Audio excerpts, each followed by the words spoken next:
Alrighty, and we are live. This is the third session of Freebooters on the Frontier presenting the Gaunt marches. I'm your host, Horst, and I am with four beautiful people from the internet. Let's introduce yourself, sell your product if it's beer or fantasy settings, and maybe say a word or two about your character. So let's start with Asbjørn. Yes, I'm Asbjørn. I don't make or sell anything, sadly, but I am playing Anil Madid, who is an elven cleric, the goddess of fate and water, called Pen. And she's this really tall, thin elf with shaved on the sides and comb over, looking like Hilda Swinton. And she's currently the hopeful foster mother of a little frogling.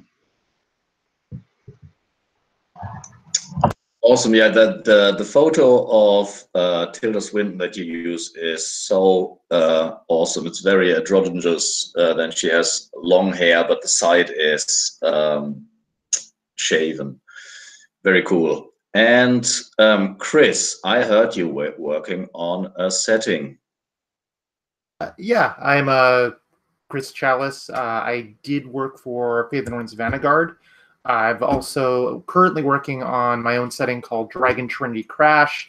It's a fantasy, comedic, anime-inspired game. Think Magic Knights Rayearth meets Slayers meets levels of ridiculousness that plays up the standard fantasy RPG tropes. Today I'll be playing Leifer. She is a dwarf, short, squat, fairly powerful, long curly hair, dark. She kind of has a big smile all the time. Is a little bit silly, a little bit goofy, but fairly loyal to her friends. Very, very interested in making things. So she's happy to be here, and so am I. All right, and then we have Christo playing a returning character from the second season, which is Dustin. Yes. So not much to say about myself because I'm actually right now. I remember the Gauntlet for years though. Dustin though, so Dustin is, yes, he's in his second season. He's had quite a few tussles and managed to come out okay by manipulating the spells that he has to great advantage, and Horse played along with me, so that worked out well. And he's quite the glutton and ruthless, which we've seen in the past, I believe. And he's also very loving of any of his friends. So I guess that means that our halfling or half-halfling is going to get the brunt of that this time around. So I think that's about it. Awesome, which brings us to Tadpole Petefoot.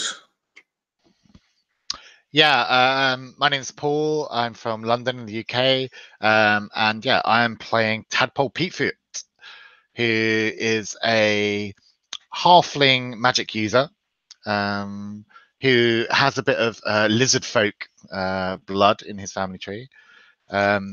He wears shabby, stinking, smelly, filth-encrusted robes with a hood. He's got bulging eyes and a forked tongue that you don't see very often because he kind of mumbles a bit and keeps his mouth closed because he's a bit embarrassed about it. His hands and his feet are kind of a bit scaly.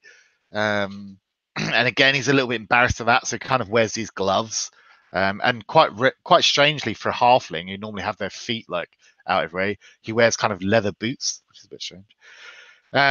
He's persistent, generous, and friendly. He's the ideal adventuring companion. And the spells he knows are Eldicon's Rot Feast and Salt Fisher. Great. And so let's start the session with a small like scene from either last time or from previous adventure who encapsulate what your character's all about and you know, says something about how they interact with the world. So let's start again with Anil Madith. Either a scene from last time or from previous adventure they had. Yeah, I think yeah, I think the scene that's perfect for an intro is a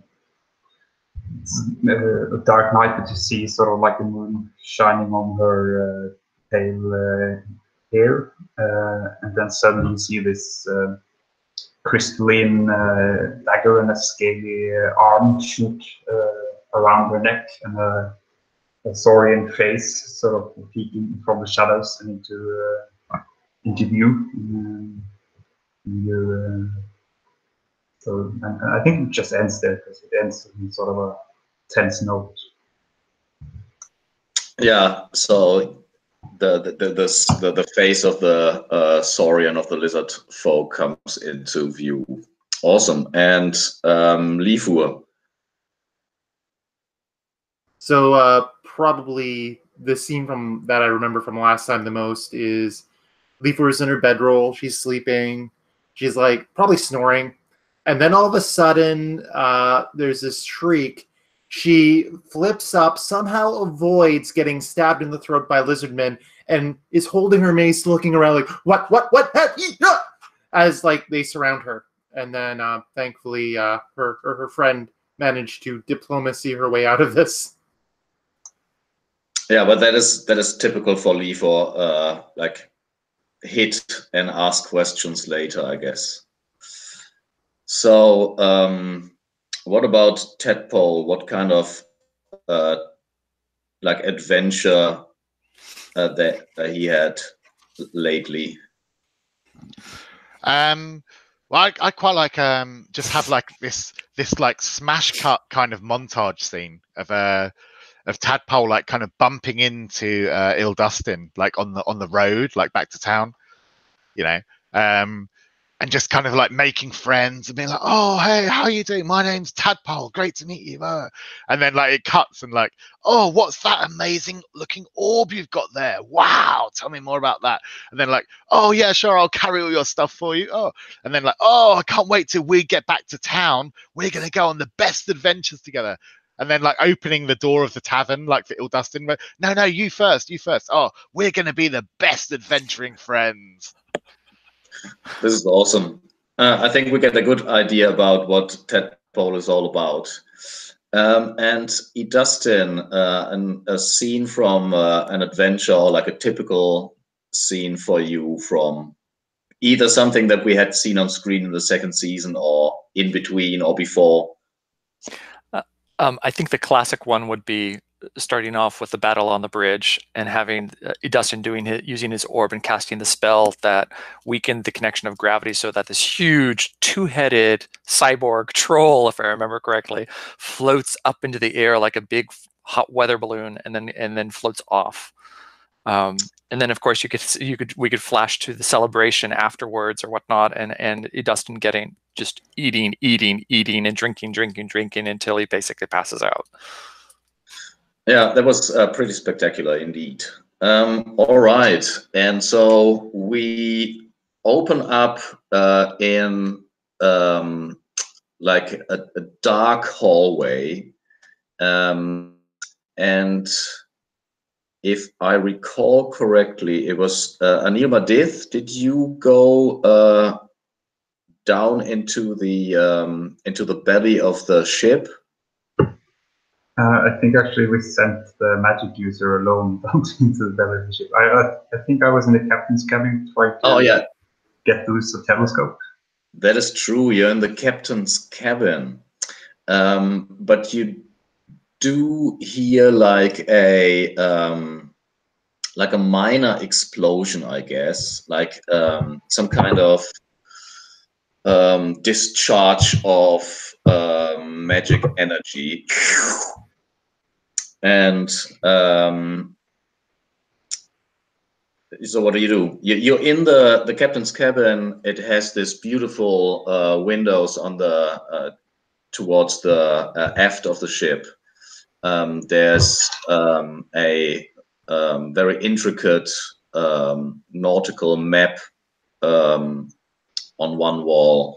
There's a small table with a bolted-on a telescope, but the telescope has several compartments, so you can assume that it can be also collapsed. There was a strong box, but I think some. I think Frownin opened it and took the Yeah, box. Frownin was on deck of the ship with a strong box. And then there's there's like a desk and a chair. So then you hear the discharge of energy. What do you do? Emil thinks to herself, and you can never leave that magic user alone. But after all, she is of my clan, so I guess I'll have to go and see what's up with her. I'm assuming this sound is of her evaporating down below, but I'll go and see what's up there. Mm-hmm. And then there is on deck, I think, there's Lifur. And Lifur, you start to worry a little bit because what's her name? What's his name? Let's see. What was Mikhail's character? Frownin, obviously, yeah. Frownin dove back into the ship, but hasn't returned for a couple of minutes now. All right, that's it. I'm going to pull off my chainmail because I don't want to sink and drown. Smart enough not to do that. Have a high wisdom, low intelligence. I'm going to dive down with my mace and just make sure boss is okay. Cool. And then lastly, there's obviously Tadpole and Dustin. You guys have heard about this wizard that was on the Swift Falcon, the ship that sank like a week ago. And Dustin, you know that she is also from Solomonari, your academy. So naturally, you're interested in what happened to her. Maybe you can, loot her dead body, or maybe you can save her. And so you, I don't know, how did you go to, how did you travel to the ship? Did you like charter a boat, swam? Where exactly is it? It is like 3 days southeast of Eelton. So there's this big city on the coast. Mm-hmm. That's a bit tropical, on stilts. And so you could easily have asked a fisher or something to row you over. Mm-hmm. Sure, I'm sure that's what it was. So where's the actual the boat then? Is it? I gathered it's half submerged or something like that, or? Yeah, the ship itself is half sunken, so it is what's it called? Like it's at an angle. The aft is sticking out of the water, and the fore is underwater.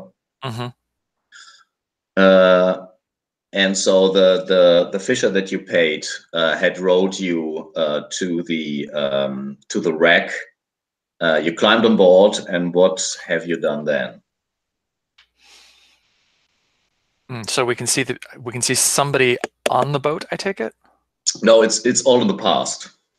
I want to recall, like, how did you get inside? Okay. How did we get there? Oh, so how do we link up with them? Yeah, so we would have gone out there, but the other group is a group of pirates, but we would know them from Goat Bridge or not? So let me retract this. You are inside the boat. Okay. You find your way into the boat, Tadpole and Idustin, and you're now in a dark corridor. Before you, the hallway disappears into the water, and you do hear noises from the deck. So somebody arrived, and from under the water, you can see that there's something glowing. So there's this hallway.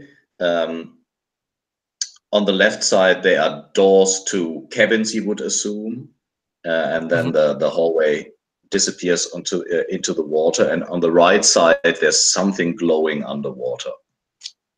Mm-hmm. And does it look like magical glowing, or could this be some beast? It does look like a magic glow. Okay. And Tadpole's with us. We're together, Tadpole right? is there as Yeah. well. Okay. Yeah, Tadpole's here. I'm like, oh, Dustin, my good dearest friend. Like, can you feel the glow of the magic? I believe we might be on the verge of a great discovery, my friend.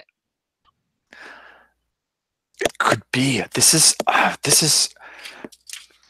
unexpected. I wonder what it is. Is it a warning light, or is it or something else? I wonder if Eleanor is still here. Can you swim? My name's Tadpole. If I couldn't swim, I'd be a bit of a joke, wouldn't I? Of course I can swim. Do you want me to go down there now? I mean, I will. I mean, I'm sure it's not very dangerous. I don't know. I don't know how I can help you otherwise. But yeah, why don't you, if you can swim, go check it out. I think I will. I think I'll be like, sure thing, friend. And I'll like slap you on the back. Yeah, and I've got like this little kind of like a little hollowed out kind of marsh reed that I kind of use like a snorkel, like stick it in my mouth and just like go under, like with it breathing the surface. And I'm going to check out this glowing magical discovery. So when you dive down, you can see that the hallway is widening into the cargo bay of the ship. There's in this eerie glow from the right, you can see bodies floating in the water, and you can see like torn hammocks and other things floating in the water. Well, like human bodies kind of floating in the water. Yeah, human dead sailors. And you see a halfling, and the halfling is underwater. No, hold on. I need to check my. Anibri was an elf. You see an elf. I'm sorry. You see an elf in robes, and she has dark skin, and she is turning around to see you while touching the door she is like floating before. And that door is another door to a cabin, but this door has like a circle made from it's carved into the door, and the carving itself is glowing. And when she touches the glow, there's this discharge of energy, and she disappears. Well, I mean, this is very surprising for me to see. I think like I kind of like I inhale like a big glug of water at this point, like, and Ildustin can just like can see and hear this big like bubbles like coming up. So Dustin, what do you do? I think your friend might be in danger. You also hear, sorry, Dustin, you also hear footsteps approaching from behind. So did I see a flash of light also? Yes, you also see a flash of light from underwater. Okay, but I think my immediate concern, I'll turn around to see what's coming up from behind me, and I'll have my orb out and ready. So, Anil Madith, could you repeat how your character looks like? What do we see? And do you have a light source? I mean, it's very dim under deck.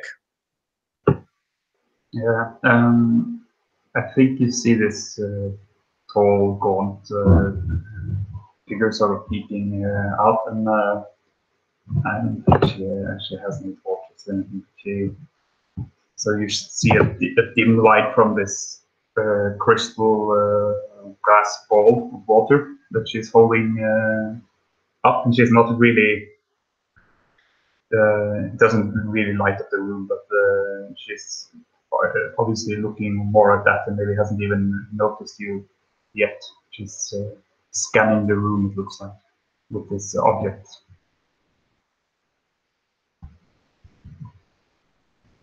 So it doesn't. How do you react?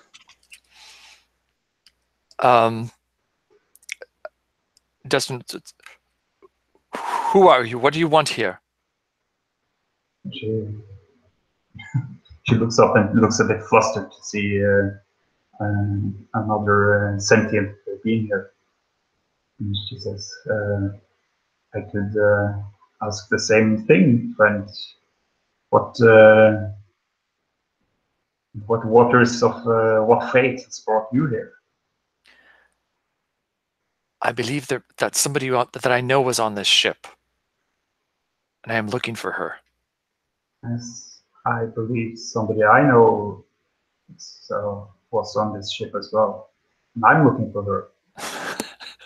And then at that very moment, like there's this big splash of and like a tadpole like emerges, gasping for air. Like, there's a drowned wizard went through some magic portal down there. It's very exciting.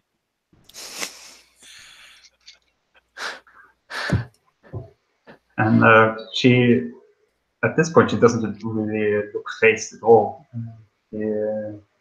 Oh, you brought some other friends with you on the journey.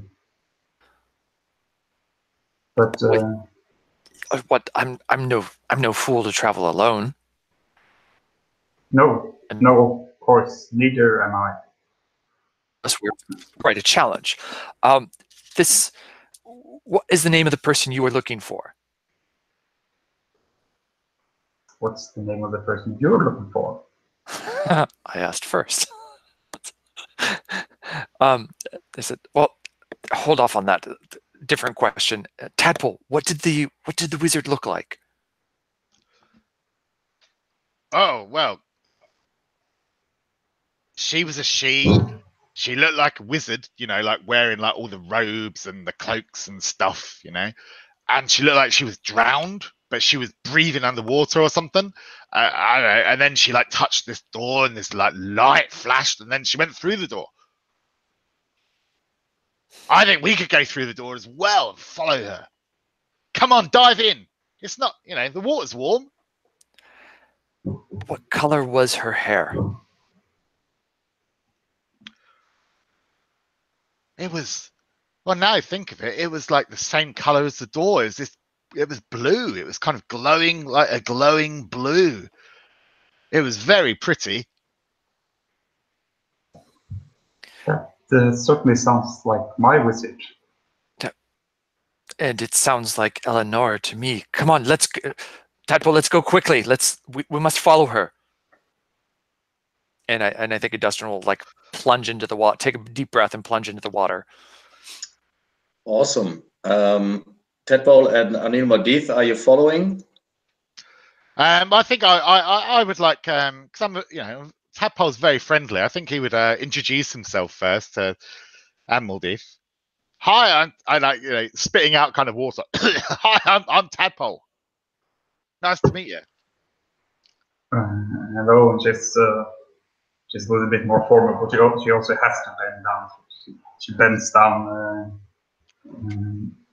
to you and says, "My name is Anil Madit, and I believe that the goddess brings us gifts by the water.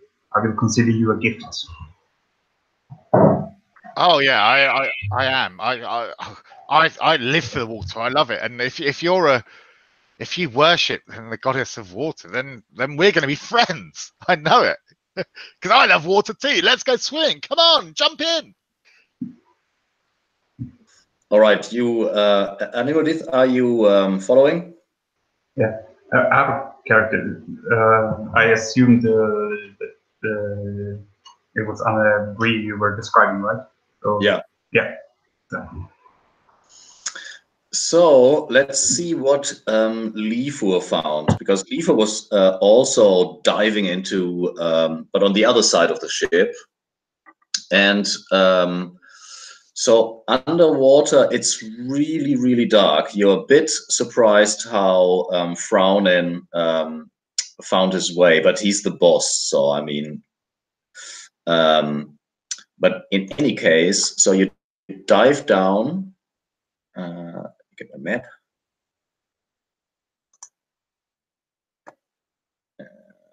Down a second.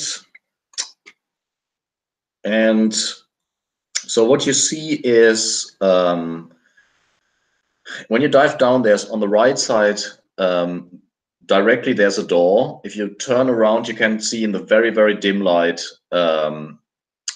another door behind you. And then everything else is the hull with these crates on the ground and the bodies floating.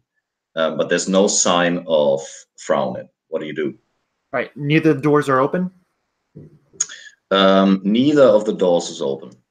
All right. Well, I'll do a quick, I'll keep track of how much air I feel I need. I'll do a quick swim around the room to see if I can find boss first. Then I'll come up for air. Yeah, you definitely have a good idea about how long you can stay underwater. So you swim around in the hull when you see this discharge of glowing light deeper into the ship. All right. Do I have enough air to continue, or should I go back first and then come down? I'll go up and then go back down. Yeah, exactly. And then you swim towards the light? Yeah. Once I get a good airful, I basically... Now, I don't think I can really swim very well in my chainmail, right? I can take my shield, though, right? Definitely. All right. Shield, mace, take a deep breath, and go in. And I'll swim towards the light. Yes, you swim towards the light, and once in a while you have to swim past a body that is floating, and you need to dodge the debris and the hammocks that are still floating there. But then you see another wizard, you want to say. But it's not Anebri. It is Idastin. What color does your robe has? It's sort of a light beige and black. So black sleeves and light beige. Yeah, it's not her. It's a dude, and he's swimming towards the source of light. All right. I'll follow. Has he noticed me? I mean, you're on the dark side. and I assume, I don't know, that Idustin is probably focused on the light. So no. Well, he's human, and he's obviously knows something. So I will follow the knowing human. Okay. So Idustin, you swim towards the symbol, and you know it's from Solomonari's school of protection circles. And you do know that whoever made the circle doesn't want anyone to enter. It's a ward of protection. So it's not a teleporting spell. It's a ward of protection. Yeah, it is not meant to teleport anyone. So, okay.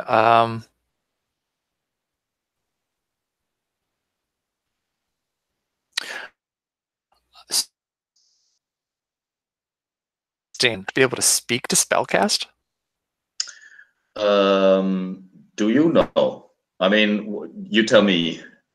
I would think so. I mean, I imagine they're probably more mnemonics than anything else, but I would think that is part of how you're usually trained, unless you have something prepared for it specifically. So, so what do I know about a ward spell like this? How can you bypass it or trigger it? So it is normally triggered by touching it, and it can be bypassed by magically destroying it, or physically destroying the material basis. Yeah, I was gonna say, like, is the ward? Is it actually on the door itself, like on the wooden door? Yeah, it is carved into the door. Oh, okay. Then, yeah, this is perfect for tadpole for my rot feast spell. Like, if you want to get rid of this ward of protection, then I could make that door just like rot in. I could make it rot like 50 years in 5 seconds. So you see that there's a halfling swimming behind the human wizard, and the halfling also looks like magic in nature. So not boss. Not boss. All right. Well, I'll see what they're doing. How much air do I have left? If I don't have enough air, I'm gonna see if I can get air first. You think you still have like definitely more than enough to swim back, and you could stay like for another minute or so. All right. I will watch, but being painfully aware of how much breath I need, and then I will swim back to where I know I can get air. So you watch the whole scene until you realize I need to go back. And so, Tadpole, so you don't have to speak. Is it like a gesture? No, not at all. No, I kind of like reach into this little pouch I've got tied to my belt. It's this little kind of like brown leather pouch, and I pull out this kind of grey browny sort of paste, and I just sort of smear it like all over the ward where it's carved into the door. And this paste, it's from fermented, like decayed, like mushrooms and peat. Yeah, and I just smear it all over, and then just kind of step back and like make these kind of sigils, like with my hands, like in the water. And I'm sort of running out of air here, so there's all these bubbles coming up, and I'm kind of waving my arms around in this chaotic kind of manner. And then and then all of can I make a roll for my? Yeah. So my first question is: do you like avoid the ward itself, or do you smear it over the ward as well? I smear it right over the ward. Yeah. Okay. Make a saving throw with your constitution. Okay, here we go. So my con, so that's a flat roll. I rolled a 10. Nice. So there is like fire running through your hand when you touch the like it's a blue flame that runs through your whole body, and it looks a little bit like in a cartoon when they touch like a socket or something. But for some reason, it just moves right through you without hurting you. Yeah, in fact, it actually feels kind of good. You know, I kind of like it. Oh, like that when it goes through. All right, and now the magic. So let's go to the spell. I want to say this is the ward of a higher level magic user. So the effect is moderate. You touch it. The area of effect is a single target, and it's probably instant. So we're talking about 3 power points. Yeah, that's good. Then I've got 2 power, and I'm going to use one of my spell components, which is this this like fermented mushroom paste that I use. So that adds 1 power. Nice. So I'll cut that down to 3 uses because I had 4. Cool. So, I've never cast a spell in freebooters before. So how does this work? You roll 2d6 plus, I guess, intelligence. Yep, that's right. Cool. Are you okay if I use real dice here? Fine. Yeah, no worries. Ooh, that's an 8 plus my intelligence, that's 9. I rolled a 9. 9. The spell works as intended, but your casting draws unwanted attention. Oh, perfect. I love it. So, yeah, describe how the magic takes effect on the door.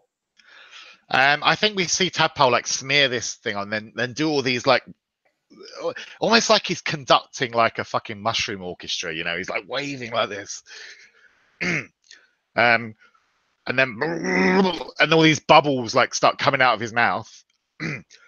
But as the bubbles like all start coming out, all of these like mushrooms just start sprouting like out of the wood where he's smeared this paste, like really like instantly quick, and they come out, and this mold just like spreads across the door, and the wood just like turns into like paste basically, and just decays instantly and just starts floating off like into the water that we're in.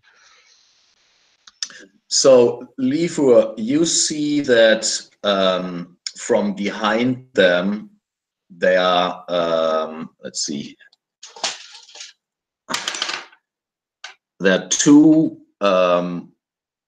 like pale, bulky, crab-like, human-sized creatures approaching the 2 wizards. And then there's also a Neil Madith diving into the water. What do you do? All right, look, Magic Boss is obviously losing air, and it will be bad for Magic Boss to basically fight in this condition. So I'm going to, if I can, swim very fast, grab Magic Boss, and pull him to the surface so he can breathe. And then if those things follow, I can pound them while in my element. Are you talking about the halfling? Yes, that's Magic Boss. Okay. So, Tadpole, you are conducting your mushroom orchestra when out of the dark something swims past you, grabs you, and tries to pull you away. What do you do? Well, I'm gonna like turn to like face this thing. Like if it's an evil looking, nasty, horrible monster, then I'm not gonna be happy. But if it's a friendly looking face, it's a friendly looking, like really cheery dwarven warrior lady. yeah, then I'm gonna like give them the big thumbs up.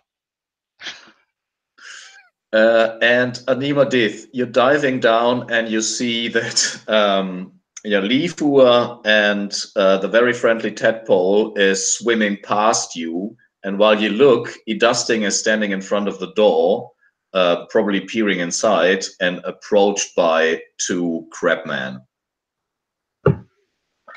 Yeah.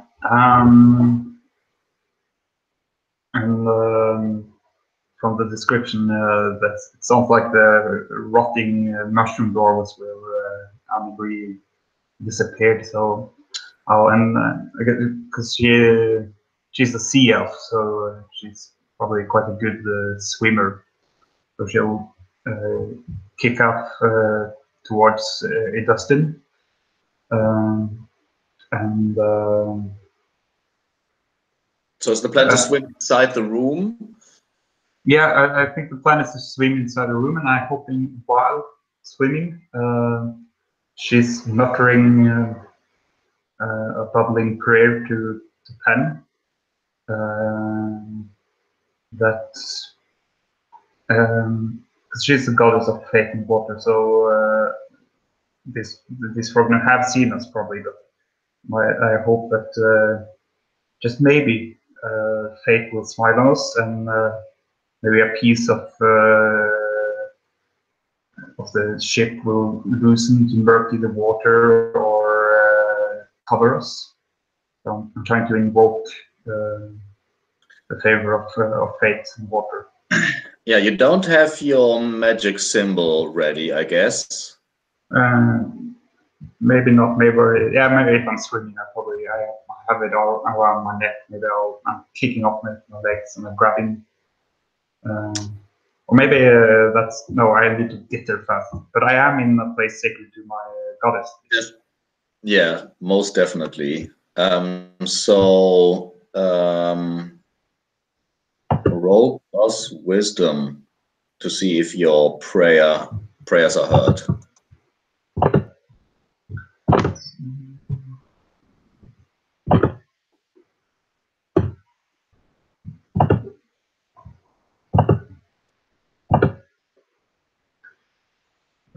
Plus wisdom, you said? That's 8.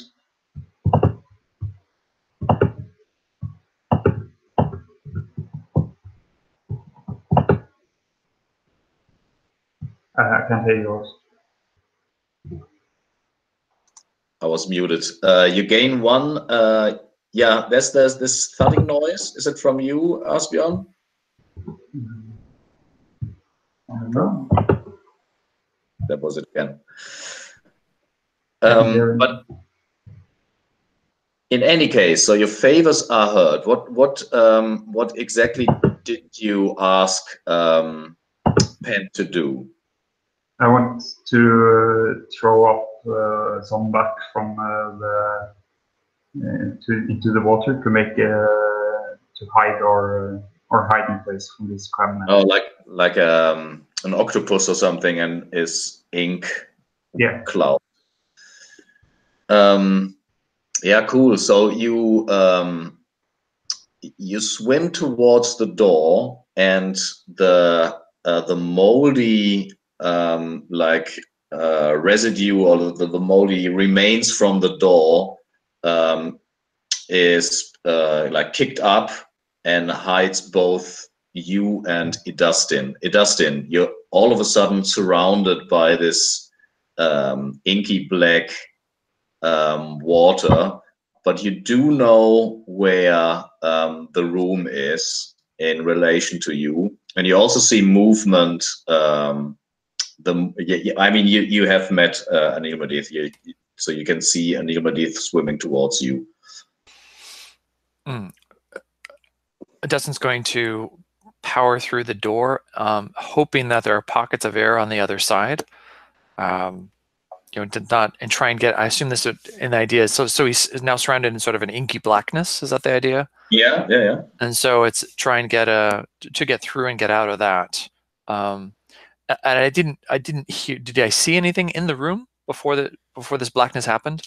Yeah, you looked inside the room when when Tadpole disappeared all of a sudden, and you can definitely see that there is a body floating in the room. Let's see.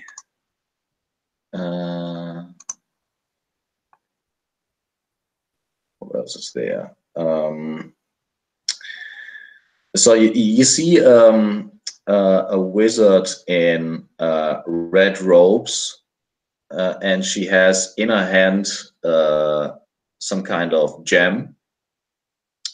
In her other hand, there's a broken, like the rest of a broken staff. And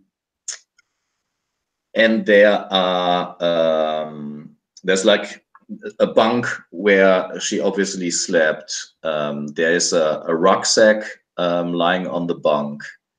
There's no air in the room though.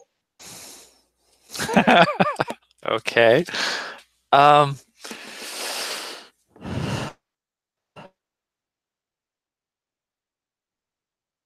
There's no air in the room. Yeah. Yeah. Okay. There's a rucksack. So no pockets of air on the ceiling. Nope. Nothing trapped. Okay. Well, that's not good. Then I think probably at this point, Dustin, who's well, actually his con's pretty high, so I don't suppose there's a hatch or anything up. Yeah. There's this awesome mechanic that if you want there to be a hatch, maybe there might one. Roll plus luck. Okay, I'll do that. Yeah, roll plus luck for hat. What do I have to get? You have to succeed. But there might be a drawback. I mean, of course.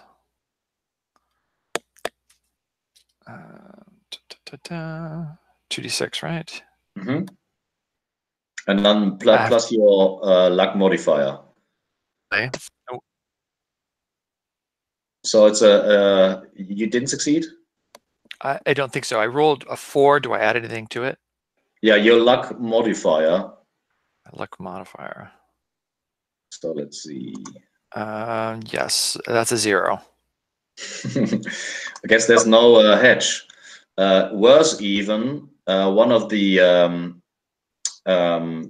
these like really squarey creatures. They have like their whole body is covered in chitin, or like this very hard material, and there's just this very, very small face that is that seems to be more fleshy, and they have in one hand like a it looks like the bone of a whale or something with very pointy points, and they block the door.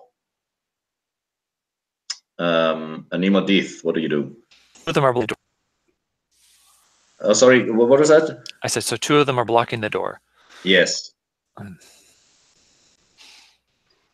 And inky blackness in the water is fading. They discovered that. Yeah, it's exactly what you say. So they're not peering inside. They're not like they haven't seen you. The inky water is still protecting you from being seen, but they are in the way if you want to escape. Yeah, and if we try to sort of hack through the deck, the roof of to get up there, they're probably going to hear us, right? They would hear you. It depends on how quick you would do that, and how would you go about it? I have a flail, so it's forceful, but maybe it's better to take them by surprise. Because I imagine hacking through the deck it's a solid deck and it's not that rotted. And it's underwater, so your momentum is probably hindered by the by the water. So I'll gesture to Dustin to grab the body and whatever else, and sort of motion that he should put his, like swimmers do, put his legs sort of against the back wall and be ready to shoot out.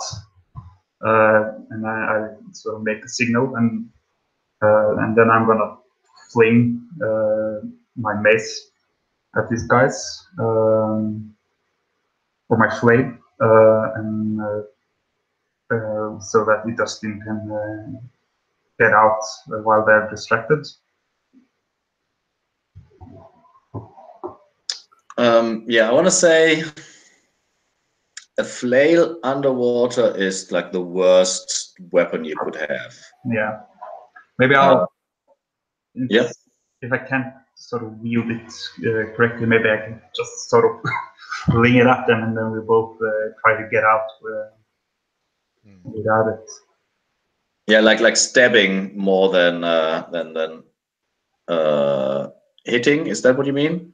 Yeah, or send it towards them to distract them, or if I can't. Oh, okay. I see. Yeah, I think you could definitely still use it. It would just be like -1 or something, wouldn't it? Like... Yeah. So, you throw your flail, is that right? And then you want them to be distracted by the object. Yeah. All right. So let's see. Yeah. Let's try. Let's try this. What would it be? It's not It's probably a saving throw with strength, I guess, because you want to send it as like forceful as possible, so that it actually passes them.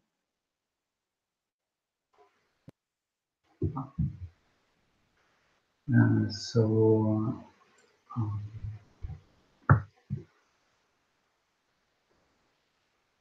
that's when strength is actually, that's a 9.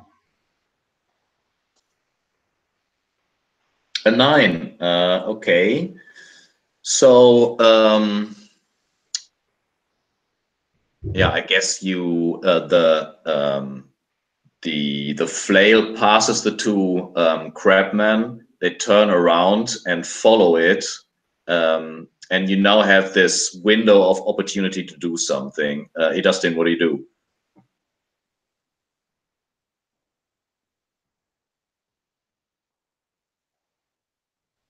Sorry, was that at me? Yeah, it was for you. Okay. So now, are you saying they're distracted, so I have an opening to get out? Yes. Am I close enough to the elf that I could make a grab for the gem? Yes. And do I? And before I think anything else, the other question I have was, do is her? Say it again, please. Recognize the sea elf. It's not the person from my academy, I take it. It is. It is okay. Eleonora. Mm-hmm. And yeah, you can definitely grab the gem. It will take like obviously a minute. So I meant to, or I think I said that because I motioned for him to sort of get ready. So yeah, you could have grabbed it before. No, if it's Eleonora, then I wouldn't make a grab for the gem though, unless I knew Eleonora was a really bad person or something like that. But I think I think in the light that he would be looking at her questioningly, what are you doing? And then I think he would see the opening. He would definitely take the opening that was made to get away from the crab people, because he's running out of air, and so he'll flee. That opening to get out. Yeah, so you pass the two crabmen, who one of them has now grabbed the flail and is turning around. Nilmadith, what do you do? And describe the wizard, the floating wizard again.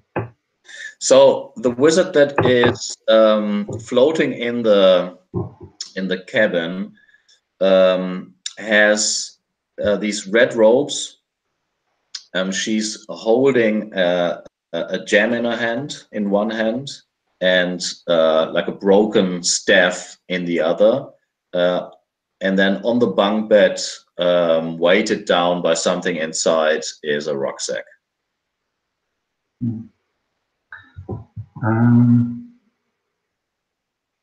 I think she'll, because she knows that the crabmen won't be distracted long, so she'll make another sort of, and now she's weaponless, basically. So she'll trust in fate once more, and she's sort of gonna pull the floating body, with sort of hide inside the robes underneath the floating body and give it a little push, so that she'll slowly float out and just look like it's just a floating corpse. Wow. And, it could either be a luck roll, or it could be that I'm actually invoking my goddess of fate and water once again. After you. Yeah, I think so. I think it's a prayer, obviously. As you feel like you're in Pen's element, obviously, but you're not a fish. So you feel your lung tightening. And you get a debility, like for the time being, on your constitution. So it's, I don't know, choking or something. All right. And so she'll just get sort of a little bit blue in the face, and just hope and pray that she'll sort of float gently past these crabmen and towards the shore, and that as she feels sort of like the oxygen emptying from her blood, is focusing on her. This was probably like a initiation trial, right? To see how long you could stay in the element of Pen. Yeah, definitely. Back to that. Some kind of baptism underwater, where you're held underwater for an inhumanly long time. Cool. Yeah, so let's pray. All right. So is this an insignificant hubris, or? Yeah, I think so, because it's meant to what's it called, like to make the crabmen think that you're just a body and they're not the smartest creatures on the ship. Then, and I occupy a place sacred to my faith, of course, so then I roll +1. Mm-hmm. Let's see. And that's actually a 10. So awesome. Then my request is granted with a duration of 3. I guess, maybe that is how long my air will exactly. You could, you can spend much longer underwater now. I also have, I don't know if it's the same thing, but I restore your favor to a maximum. Is that what the sheet says? No, mine says, because this is invoked, right? Yeah. So it says you're on a Tempest, your request is granted with a duration 3 and may be made permanent if you permaburn one ability point of your choice per point of hubris. Yeah. So I don't know. I didn't really pray for gills or anything. I just prayed that they wouldn't See you, yeah. Yeah, Exactly. so I don't think I need to make it permanent. I think that would be higher hubris. Yes. So yeah, we see like the pale bluish face of Anil Madith floating past the two crabmen. One of them has now your flail in their hands. And let's see what. Sorry, Anil Madith, do you want to you just want to float towards? I actually wanted to hide sort of in the robes of the magic user, so I bring the corpse with me. Okay, cool. Loot it. Mm-hmm. So that is what the other guys see, Tadpole and Leafur. First, you see Dustin emerging from the water, coughing and gasping for air. And then, like an eerie moment later, a bit too long to be healthy for whoever is underwater, there's Anil Madith and the body of Ilionara. So, what do you guys do? Tadpole, are you? Sorry, Leafur. All right. Well, as soon as I make sure Magic Boss is safe, I stand and kind of like guard the water, because if those Crabmen come up, I'm gonna hit them. And I'm like, I turn just briefly to Tadpole and say, "All right, where's Boss?" Who's the boss? You know, Boss, like you. Like me? What? Like me? Am I the boss? No, you're Magic Boss. Ah. Well, boss is like the other magic guy. He's my boss. Oh, that makes sense. Boss is so smart. I bet he could cast magic this whole time. Where is he? Somewhere down there. All right. We have to save Boss. Are you ready? And I pull out like this pouch of like an opening. It's got this salt in it, and I'm like, "Yeah, I'm ready. Let's do All it." right. And that is the moment when when the two, when Idustin emerges, when you're trying to dive in. I mean, you can still dive in.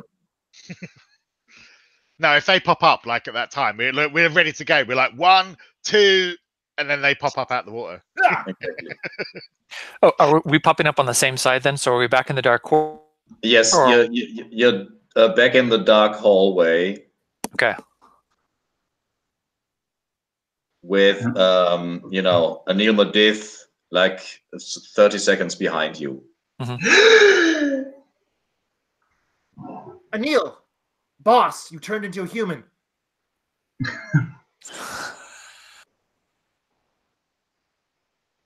You're right, he is magic.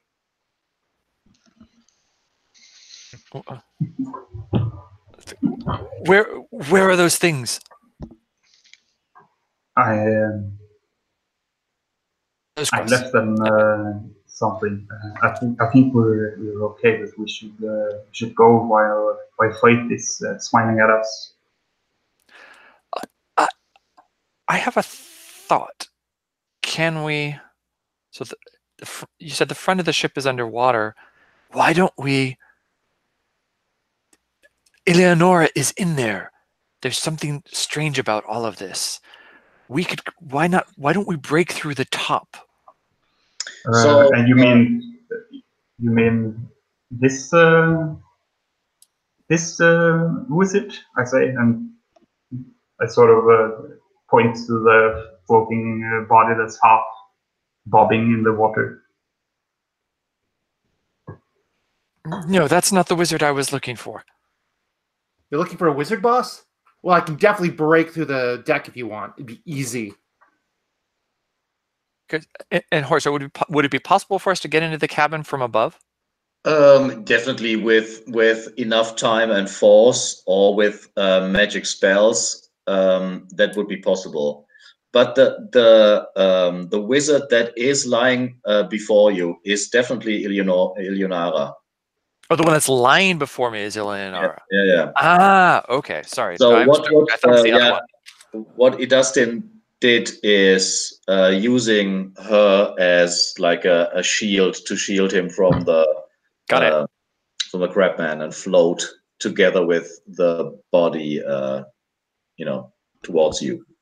So yeah, so I'll say like, Dustin, is this drowned wizard a friend of yours? We studied together. She, I don't know, friends. There was always competition, but she, yes, we know each other. I don't understand what she's doing here like this. Then if you knew each other, you must have been friends, because if you know someone, then they're your friend. So this is really sad. Oh, Ildustin is your magic name. I get it now, boss. You can only cast spells when you're human. It makes perfect sense.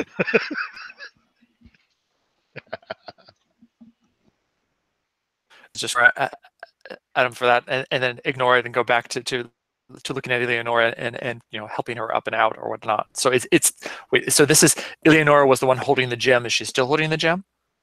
She's still holding the gem and the broken staff. Okay, and she's conscious or unconscious? She's dead. She's dead. Okay. Well, that's not good.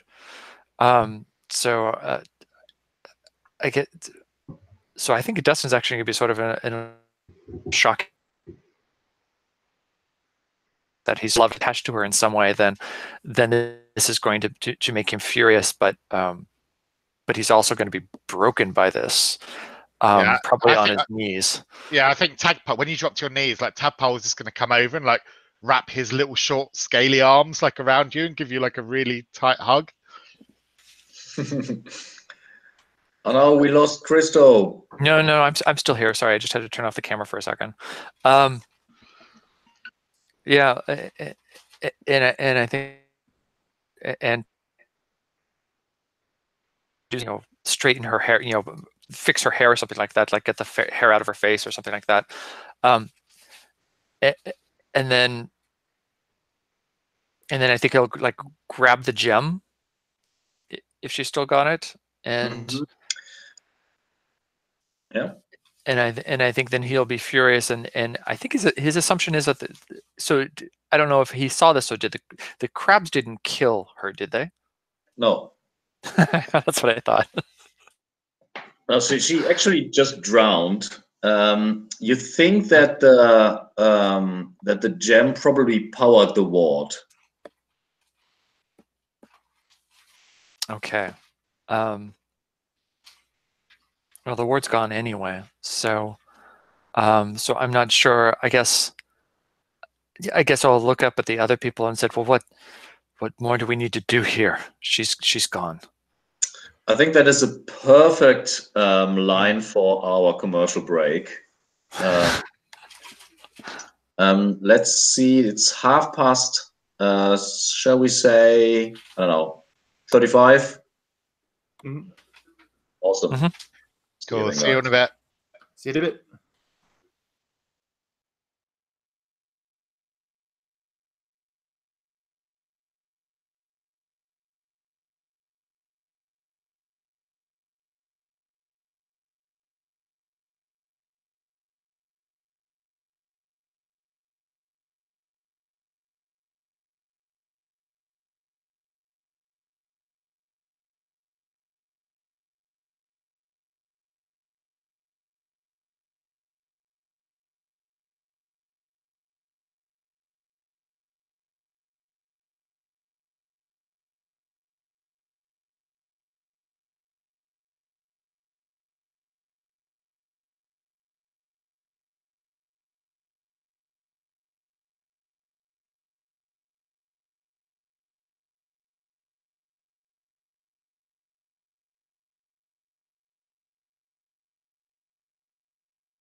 So, Anil Madith, what are your plans?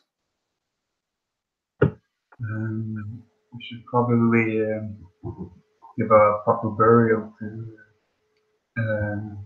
Eleonora, and I also want that telescope.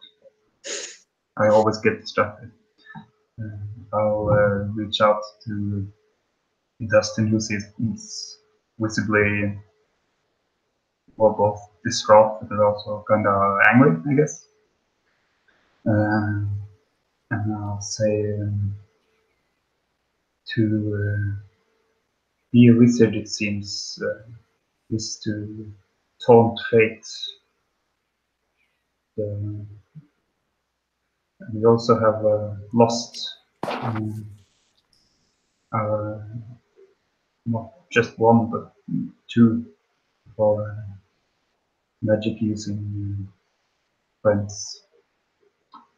And we find that a proper send-off, if not easing the pain, at least brings some small amount of comfort.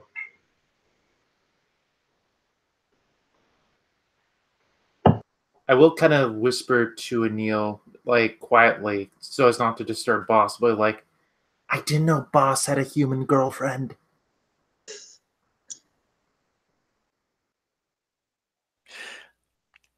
And I think Dustin is just sort of like, he's still hovering over the body and on his knees and just sort of taking it in and looking at her.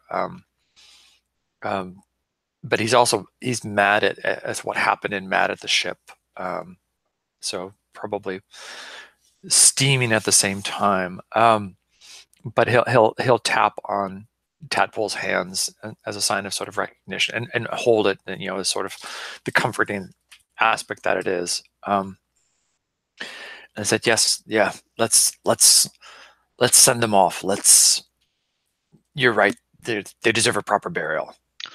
Yeah, don't be sad, Dustin, because your friend, she went the best way you can go. If your lungs filling with brackish water, it's a pleasure. That's how all of my family go. It's a right end for a pirate. So, so I guess that Anil will give Eleonora the last rites. How does it look like? Like, is it like a water burial? Yeah, it's probably the same fashion as last time. That we place her on a piece of wood and send her into the waters to go wherever fate brings her. And she'll tie a water lily or place a water lily at her breast, and she'll get into the water with her and sort of send her away down that the current take her. It's like, yeah, gently pushing the float into the water, the raft. And I think as a mark of respect, like Tadpole will cast his saltfisher spell, like on the area of water that she's kind of floating on, and it, like the Dead Sea, like it's so high in like salt content that it makes you float. You can't sink in it, and that's the kind of thing. Like he kind of blesses like the water around her to have like this really high salt content, so she'll never sink. She'll just like float out into the sea, like on the surface. Beautiful. Leafor will like clean up everything like on the deck and stuff, so just to do the menial works and other people don't have to, but she'll be really solemn. So when you lowered her on the raft, Anil, you definitely felt a some kind of scroll or something inside her robes.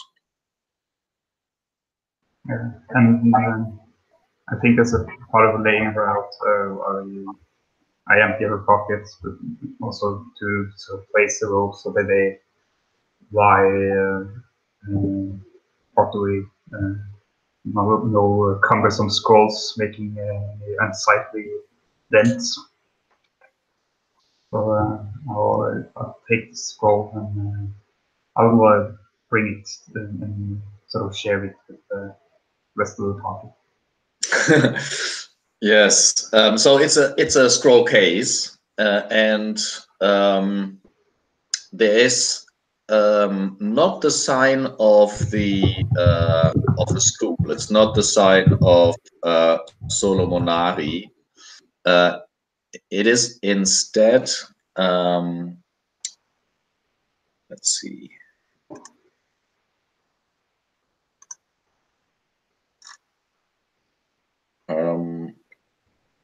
It is like it looks like a theater mask almost, with it's not the smiling one, but the other one. The frowny one. The frowny one. Mm. And I'll say perhaps she left you a last message, Dustin.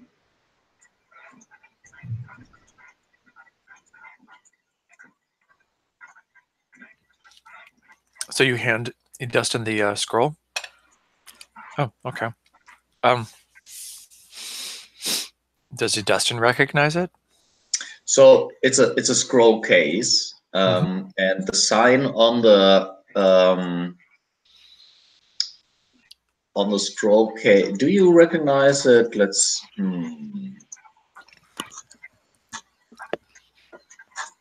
Is that a? Let me see.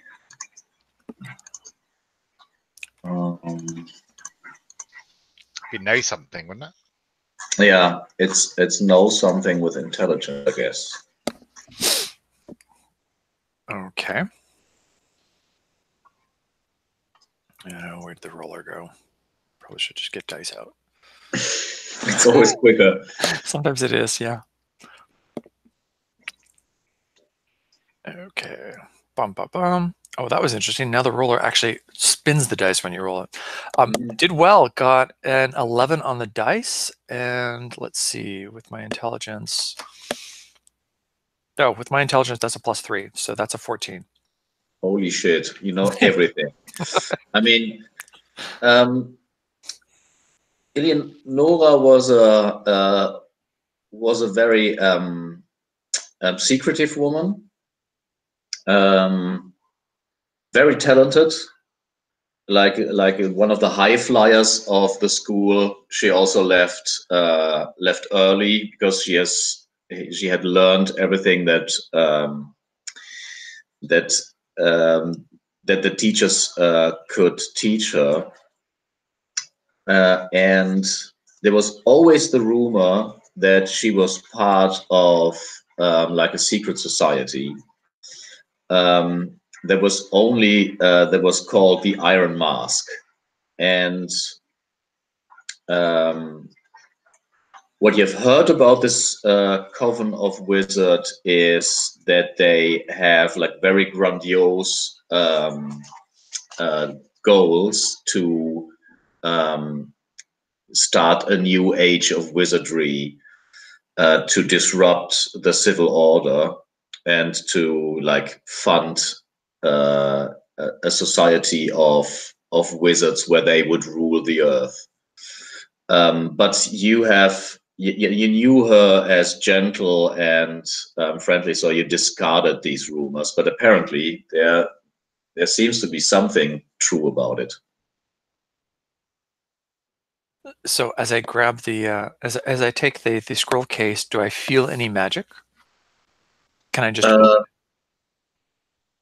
Well, you definitely feel magic inside, but you don't have the feeling that there's not a seal with some kind of warding.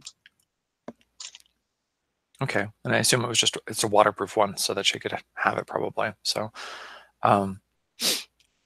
so sure. Then I guess I'll pop it open while I'm waiting for the funeral processions to be, all the preparations to be completed. So you open the scroll case, and there are 2 scrolls inside. One is like a letter. It's tied together and sealed, and the other one is actually an actual random scroll that you can learn and add to your spell book if you want to. But I haven't rolled the spell yet, so after the next break you have the name. So that leaves the sealed scroll, and it has her what was her name? Like Eleonora she had like a wizard name. What was it?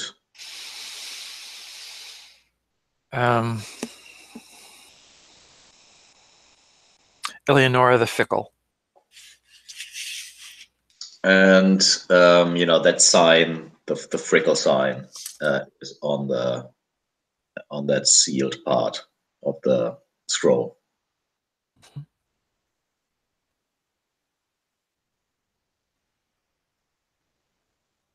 She was known for changing her moods and her desires and her goals. So do you open it? Sure. Yes, why not? So that I hate puns, guys. So it is a letter addressed to somebody called Akamalas. It says, Akamalas, Master, I sent your raven to announce my arrival at Eelton. Augury has revealed to me that N, an abbreviation, is attempting to summon that what slips between to unleash onto your tower. Signed, and then Eleonora the Frickle.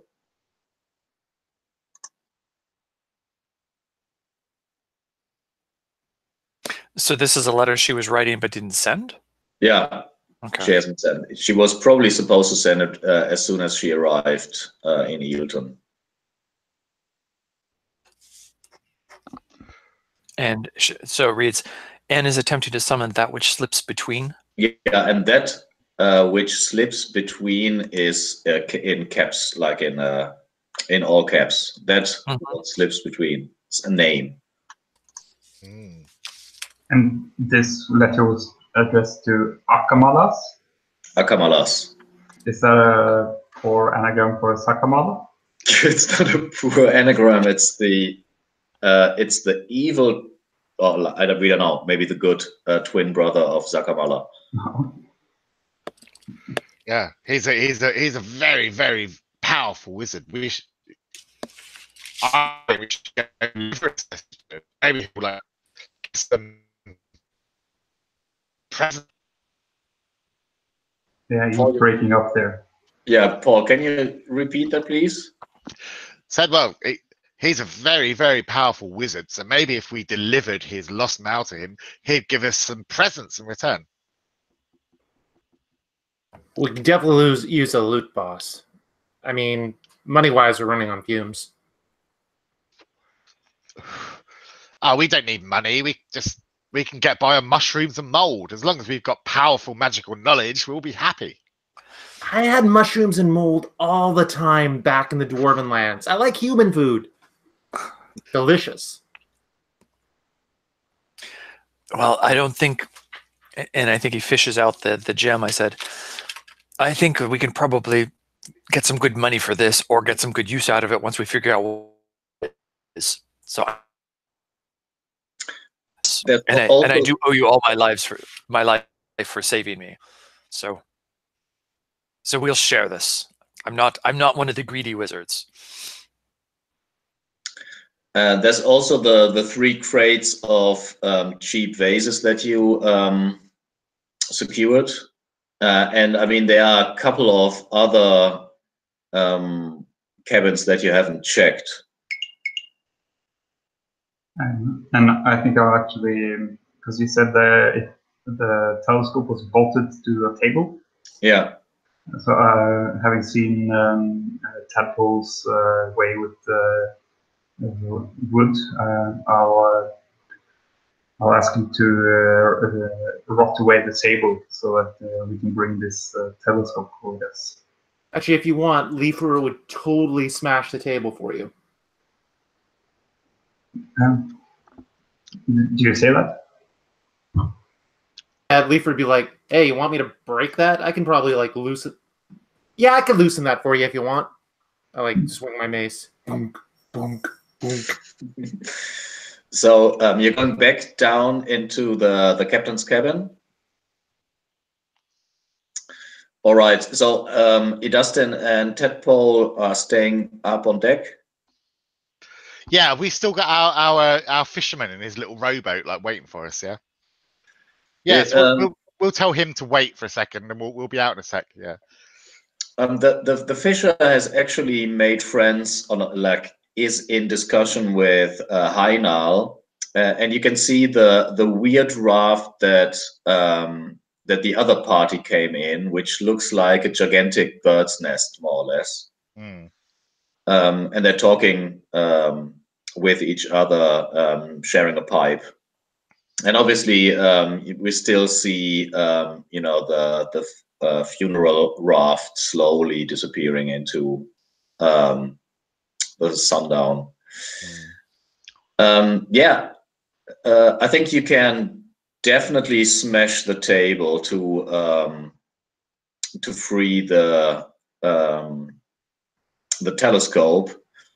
Although there's still then 3 like poles attached to it, like it was resting on these 3 metal poles on the table. Well, I'll smash like the big part of the table, get it so that while you have 3 poles with like part of a table attached to it, you can still like carry it around. It's not pretty. I'm not about pretty work. I'm about practical work. Besides, it'll be a good base. Yes, and we can probably find somebody with a screwdriver when we get to town. And I'll grab the maps of the wall as well. The map as well. Cool. All right. So everyone is on deck. It's starting to get dark. What are your plans? Like, you're not far from the actual coastline. You could easily just row over to camp there. You could camp on the ship itself.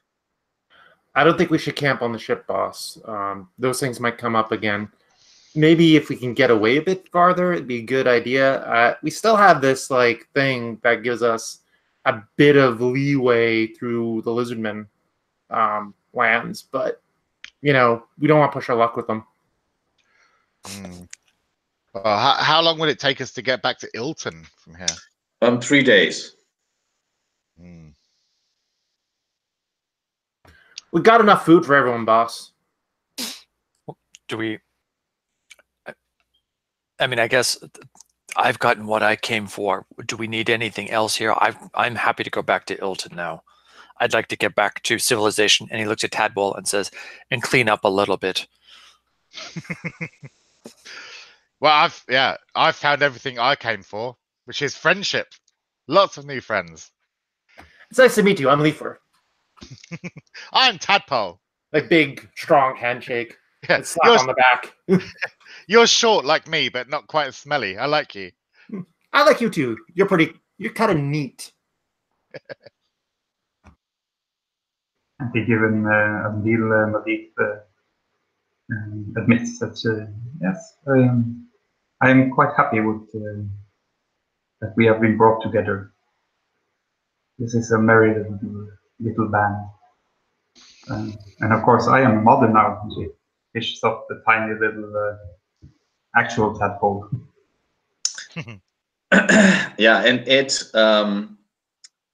looks like a small frogman, as if you take a frogman and just shrink it to hand size, and it definitely it has its mouth open, and as soon as you take it out, it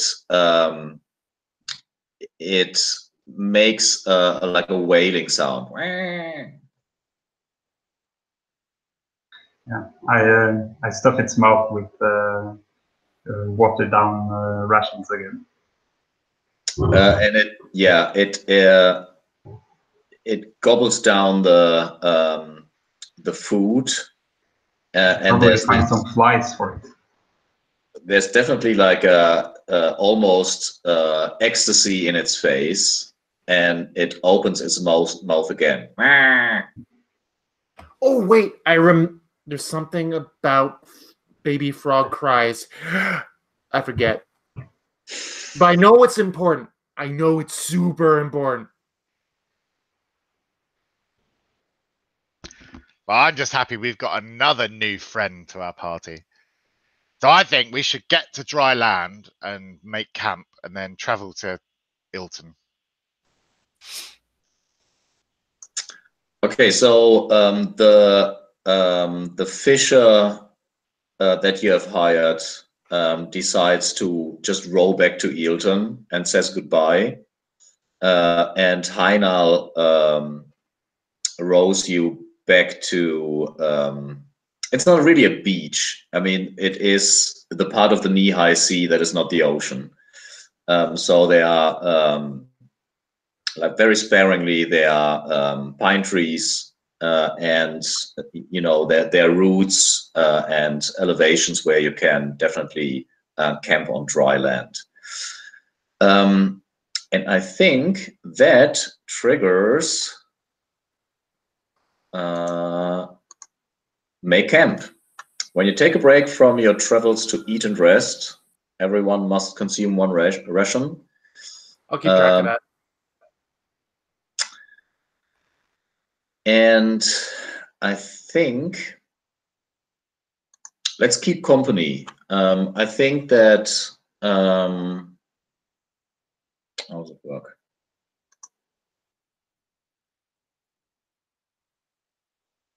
So you have the opportunity to talk to each other. I feel like maybe the death of Eleonora and the funeral might. So, Dustin, why don't you keep company with Anil Madith? Because she is obviously a cleric and knows her way, like the what is existence about, what happens after you're dead, how do you deal with the feelings you're left with, and so. Yeah, you're sitting around. Who would make the fire and prepare the meals? I think it was always Fraunin, but Fraunin is gone. Hey, dwarf, I am at home with fire. And, I've sampled a bunch of food, so I can make it, eatable, easily. I mean, I know, Magic Boss isn't probably is focused on food right now, given that his human wife has died. So I will... essentially make I'll take over cooking duties. And is Tadpole on the lookout, or would you assist with the cooking? Or Tadpole would definitely help with the cooking, because Tadpole, you'd be surprised, he's got quite a small kind of shoulder pack with him, but he just keeps pulling out all these ingredients. He's like, oh, maybe sprinkle a bit of flint moss on this, it's got a nice flavor, bit of salt on this, and he's just like, oh, and yeah, you put a bit of flint moss on this fish and it goes vroom in the fire, and he's like, hey. So we see Tadpole and Leaf, who are in the background. There's the fire in the middle where they are crouched over like a pot and throwing ingredients into it. I kind of want to say that something catches on fire by accident. There's a bit of a panic. We put it out, and then Leafer's just laughing it off. And contrasting that like slightly slapstick moment is within the circle of the light and illuminated by the fire, there's Idustin and Anil sitting next to each other. And so let's see how it works with Keep Company. When you spend time conversing with a party member, say who it is, then we roll and then we play it out, I guess.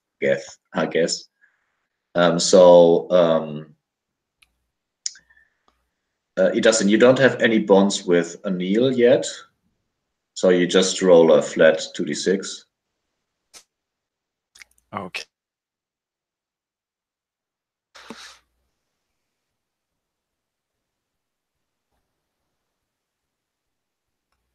Hold on, it didn't re-roll. Again, dice might be faster. There we go. That's a 7. So it says play it out the conversation, or summarize and choose one from the list. You gain 1 bond, they gain 1 bond with you, or refresh all marked bonds, and you mark a bond when you use it to aid or hinder. Mm-hmm. So what is the conversation about? I think because Anil lost her flame, so maybe she's found this stick and she's trying to whittle improvised spear or something. You're sitting by, I don't know where this is. It by the fire, or are we on watch? I'll say it again. Sorry. I was asking Christo if we were sitting by the fire or if we were watching. Yeah. Oh, you mean as in on watch, guardian? Well, if they're cooking, then I guess we probably do need to sort of be taking watch, and so that might put us. Might make more sense. Did you say we were on sort of a cliff? Yeah, I think you're on a. It's more like a very small hill sticking out of the water with these 2 pine trees. Okay. So yeah, sure. I guess we could be doing it, and you do have to realize that Idustin has a charisma of 4, so he's not very personable in many ways. So he'll look at you and he'll say, "I don't."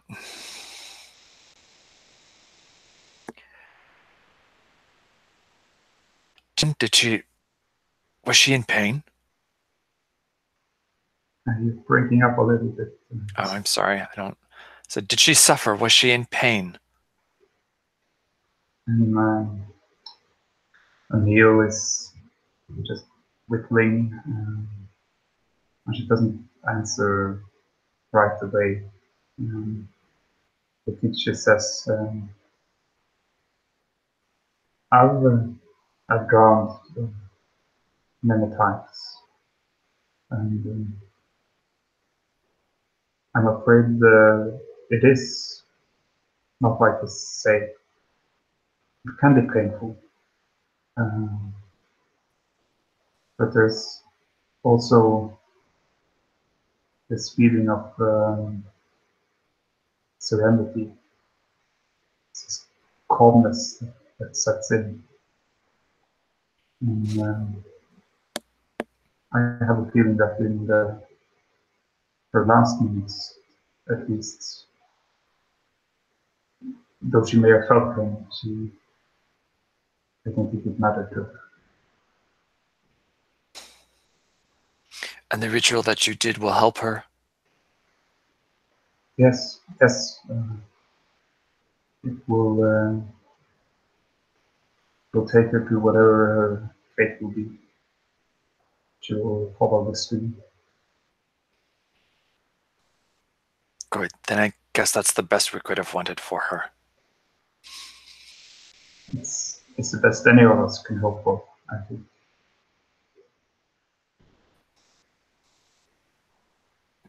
Thank you for doing that.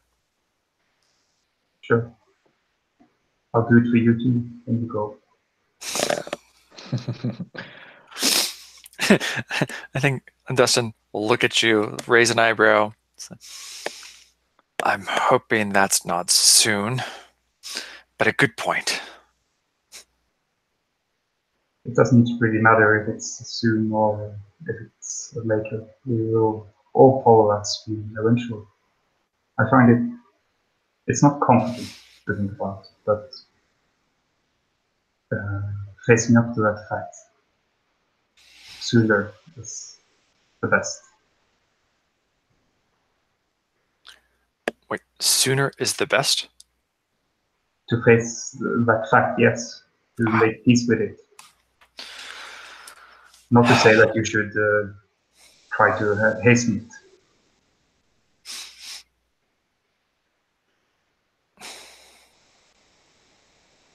Do you have anything?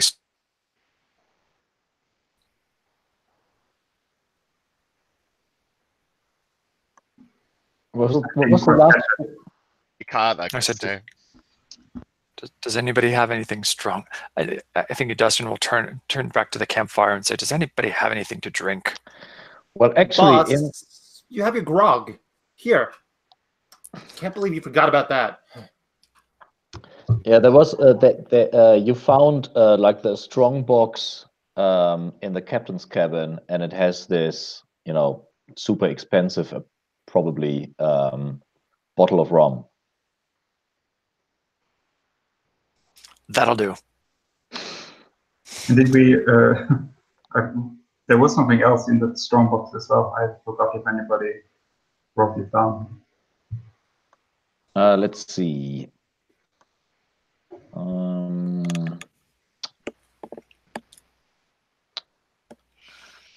Captain's cabin.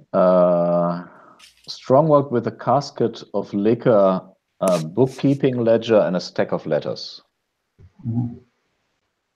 So unless Frowning brought those with him, maybe we'll try to read those letters while we're eating. Yeah. So to resolve the keep company, what do you choose, Crystal? As in take a bond. What were the options? You can take a bond. Yeah, you gain what? Yeah, you gain one bond with them. Mm-hmm. They gain one bond with you, or you refresh marked bonds, but you don't have these. Oh, so only one of us gets a bond, or we both do? Yeah, only one of you gets a bond. I think it's likely that Dustin gets a bond, feeling thankful for, and he comes back and offers Anil a drink of the rum to Eleonora. And then I think that's probably the end of that scene. Mm-hmm. Beautiful. Okay. I'd like to do keep company as well with Leafwood, like whilst we're sharing a moment over the cooking fire. Awesome, great. Yeah. So while you were preparing the meal and Tadpole is adding his special ingredients to the sauce, what is the topic you're talking about? So, dwarven food. Oh, it's so dull. Tell me about it. I love food. I just love hearing about food. Any kind of food. Well, we have the standard moss, mushrooms, molds, yum. Beer, really heaty beer. I mean, beer. I love beer. But this beer, when you drink it, it's like a meal. You don't need anything else. I mean, it's good, but Leafer. Have you ever tried frost ale before? I've heard like it's this really famous like dwarven ale. It's Oh, my dad once broke out a cask of it, and it was amazing. Of course, he got kind of angry that I drank so much of it because we were having company, but family. So you've drunk frost ale before? Oh yeah, definitely back home. And like Tadpole like puts his hands like on your shoulders, like, can I smell your breath, please? Sure. Whiffs in. This is a great moment to make the roll because still the conversation could go Yeah. So south. how does this work? I initiated it, so I'll make the roll. Yes, so it's 2d6 plus your bonds, but you don't have any I bonds. don't have any. Oh, it's a 5. Ooh. So what happened? Like it could be something on the breath, some kind of misunderstanding. So mark XP, and the other person, Lifor, describes how the conversation goes poorly. Okay, when he says, "Can I smell your breath?" She's like, "Yeah." Wait a minute. Push. Don't try to proposition me. We hardly know each other. It's only been like what? A few hours? Dwarven etiquette requires that we kind of like court for maybe like a decade first. I mean, I understand. I don't want to break your heart, but too fast. And then there's Tadpole, like he's fallen like into this kind of, I don't know, some like hole in the kind of beach, and his little legs are like kicking up in the air, and he kind of gets up, brushes himself off. He's like, I only wanted to smell the frost out on your breath, and he goes and skulks and sits under a tree like on his own. I'm watching you. Beautiful scene. Beautiful contrast as well. So mark the XP, and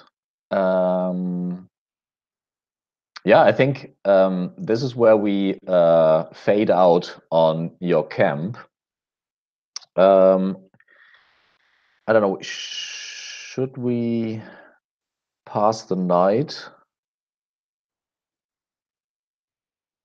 Yeah, maybe. Let's pass the night. So, what is normally your order of watches? I'll watch the darkest part of the night because dwarf used to gloomy stuff. Yeah, so Tadpole will take the first watch because he's pretty pissed off now that he hasn't got a friend. And so Lifu is the second or the third? There could be some kind of stress when Tadpole has to waken up. I'll go third. Okay. I think O'Neill is sort of a morning person, so she'll take the last. Oh, perfect. All right. So let's see. Pass the night. Roll plus safety. I think this is not like horrible territory. Not in the territory of the Saurians. I would say it's unsafe, which is 2d6 plus 1. And let's have Tadpole make the roll, if you will. How does that go? This roll? It's a 2d6 plus 1. It's based on safety of the situation. That's a 7. So on a 7, a mishap occurs in the night. Let's see what is it. And can you roll a d12, please? D12? Yes, sure. please. 11.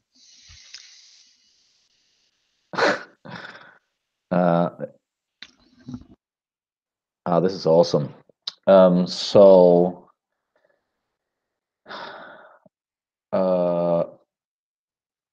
Lifu,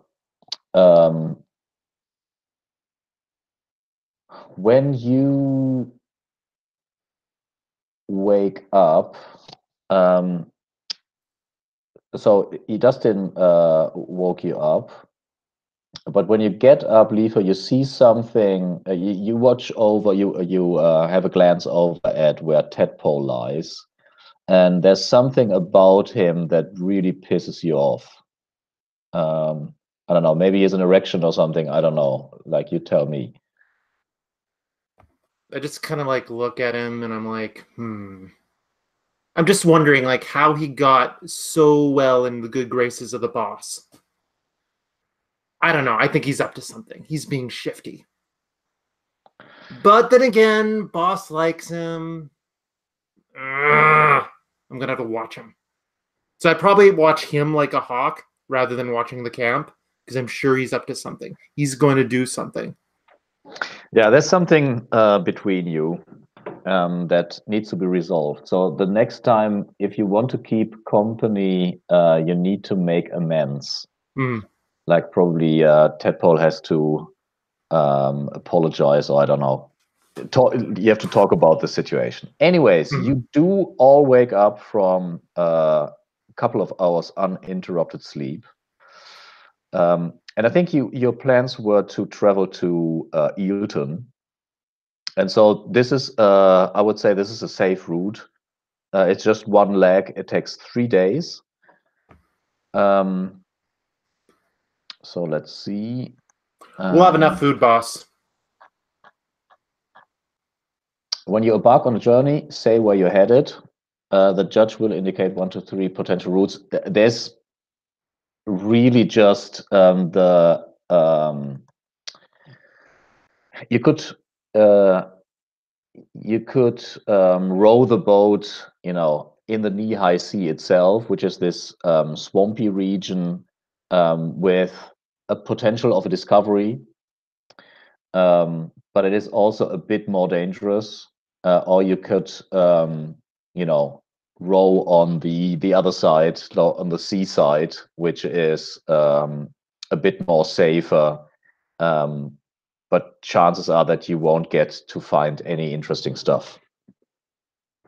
I mean, I think we should go the safe route because we've got this good loot that we want to keep. We've got we've got the letter that needs delivering as well. We want to lose that. Yeah, if everyone agrees, so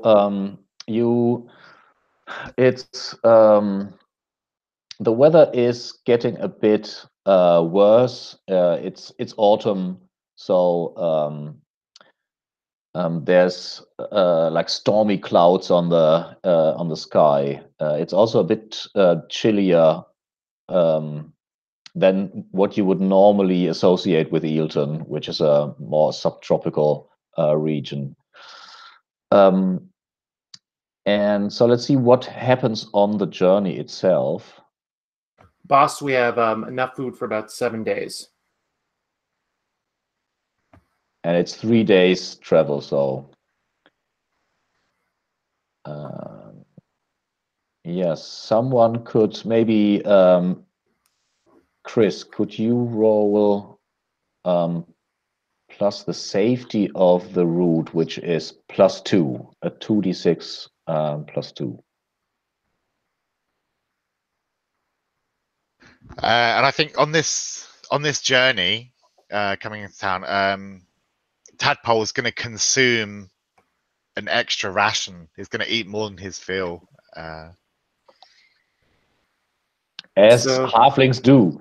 Yeah, but he's eating this out of his own stash. He carries like a sack of jerky, of lizard jerky.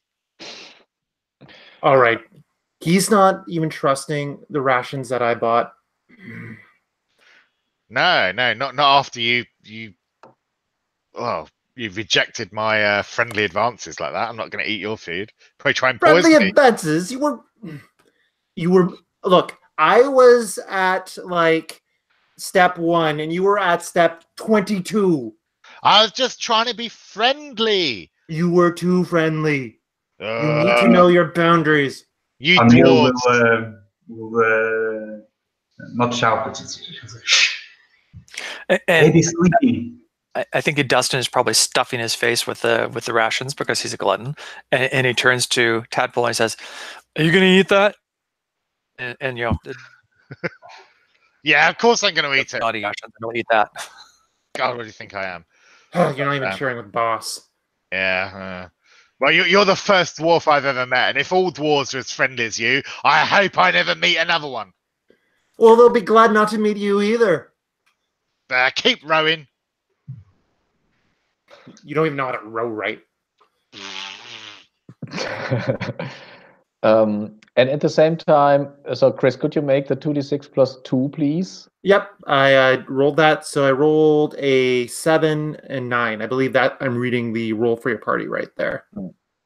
Awesome. And in the meantime, so Anil, I guess you feed the frogling regularly, and since it hatched, it had grown like 5 centimeters already, and is constantly hungry. And where do you keep it normally? Like in your bag or something? Yes, I probably at first I sort of swaddled it and kept it at my breast like a baby Bjorn. But now it's getting so big that it has its own sort of sticking out of my backpack, and this huge wide mouth is sort of constantly open in my ear. And I've taken this. I've taken a couple of rations and sort of, and I'm also trying to catch some flies to sort of widen the diet a little bit. So I'm constantly sort of feeding it much. I have this little bag of mushy wet rations. Yeah, you can also see that it is pretty intelligent. So it had already picked up some words. Anil, what was the first word it said?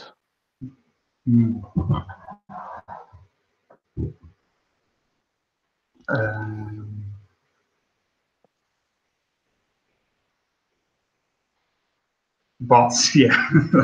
Yes. Yeah, rum was the second word, of course. Leifer approves. The little frogling is now cool, and yes. And although I am trying to sort of guide him, and we're reading these bedtime stories about Pen, of course, but sometimes when it's just too much, I will confess to sort of dipping the rations in a bit of the rum to get some sleep. Mm-hmm. Because otherwise it would probably make sounds all night. Yeah. That's a standard dwarven technique. We all do it. And sorry to bother you again, Chris, but could you roll another 2d6, please?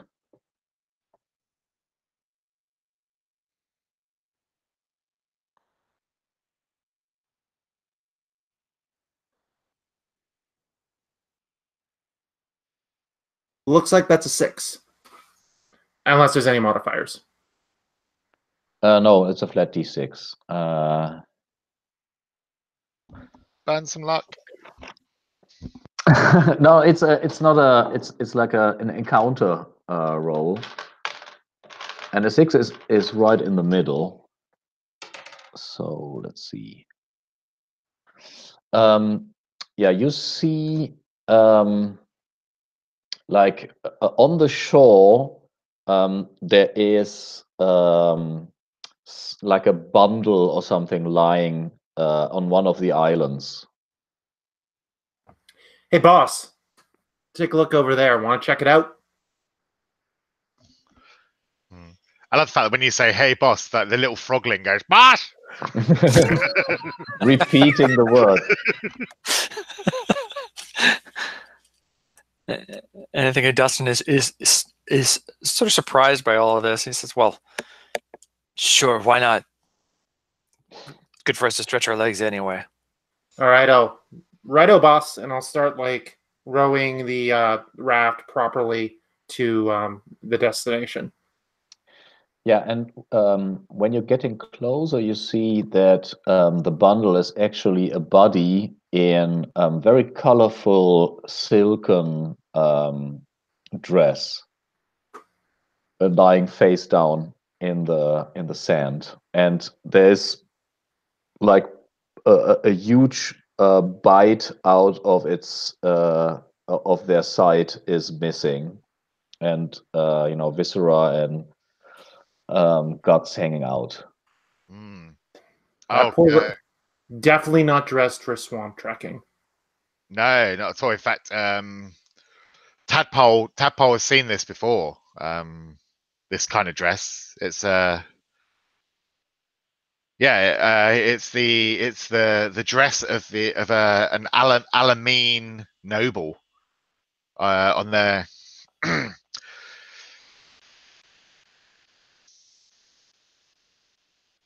And so, yeah, it is definitely an Alameen noble. So what do you do? All right, I'm going to, because again, I look at the party. I'm like, man, boss really isn't as tough as he used to be. I'm just thinking that. I'm not saying that out loud. Okay, I'll check out. You guys cover me. And I look at Tadpole. I go, look, we may not like each other, but this is a dangerous situation. So we'll get through it. We'll be professional, okay? Well, I like you. You're the one that doesn't like me. That's the problem. I jump out and I start like wading towards the body, keeping an eye out. I have my shield out. I have my mace ready. And I'll just approach the body. Maybe make a perceive to check if there's any danger around. That'd be wisdom? That would be wisdom.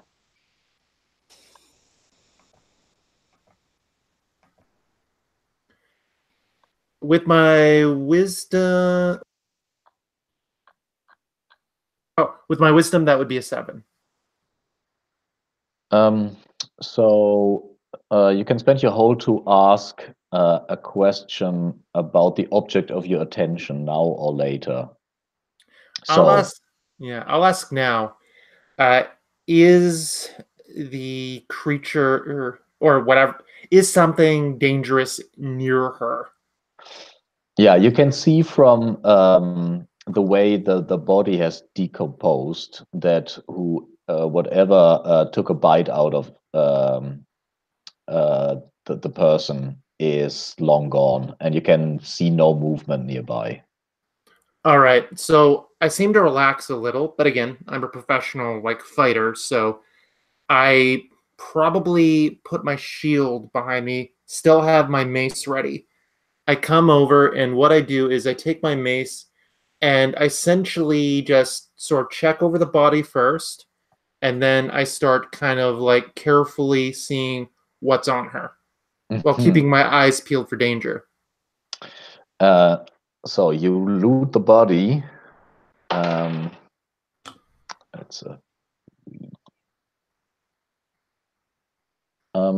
So the only thing of note you find is an ivory belt buckle that is shaped like a horse that holds the belt together.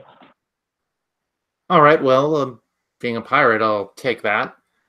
And then I'll kind of and there's nothing, she has no backpack or anything like that, right? No, it's probably got dragged away by whatever bit into it. All right. Her. So I'll go back to the raft and say, this is all I found, boss. I think maybe we should give her a burial or something. I mean, it kind of sucks. And I guess if she was a noble, her parents would like that. Or we could bring the body with us and return the body to her, but it's going to get stinky. And I don't know anything about preserving bodies. I do. Not surprising, I guess. Go ahead. You can... Yeah, so if I can get some help, I'll drag the body of this noble back to the ship. Tapple's going to screw it up, so I'm going to help him. So you would assume that bringing back a noble to their family would be you know, you would be rewarded for that. It's just the good thing to do. It's also human decency and halfling decency to do. I have to admit, I mean, if I died, I'd like folks to bring me back to my parents. Not that I know where home is.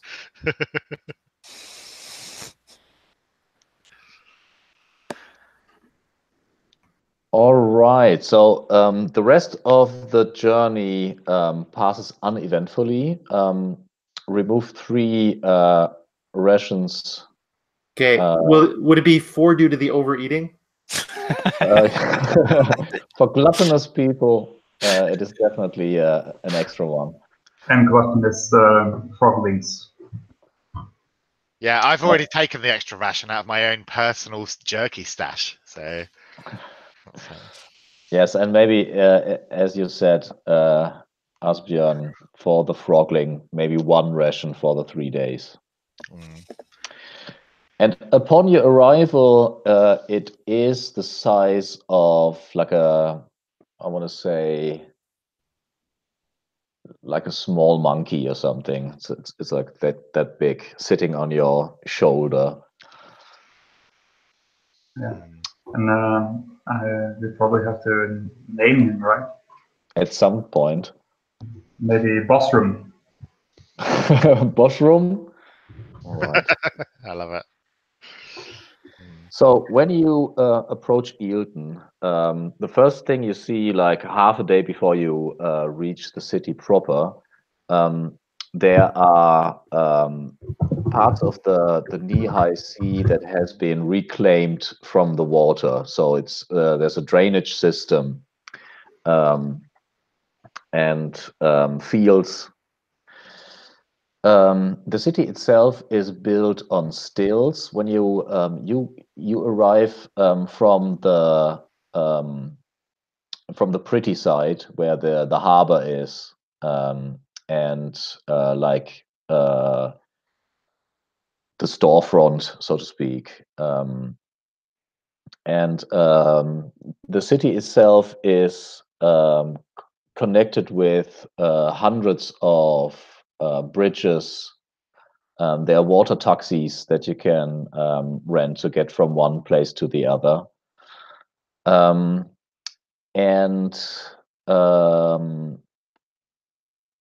I don't know. I mean, Dustin, you have been in Eelton before. Where have you stayed? There's the, I mean, there's the one inn I know. It's the Slippery Slope, where a lot of adventurers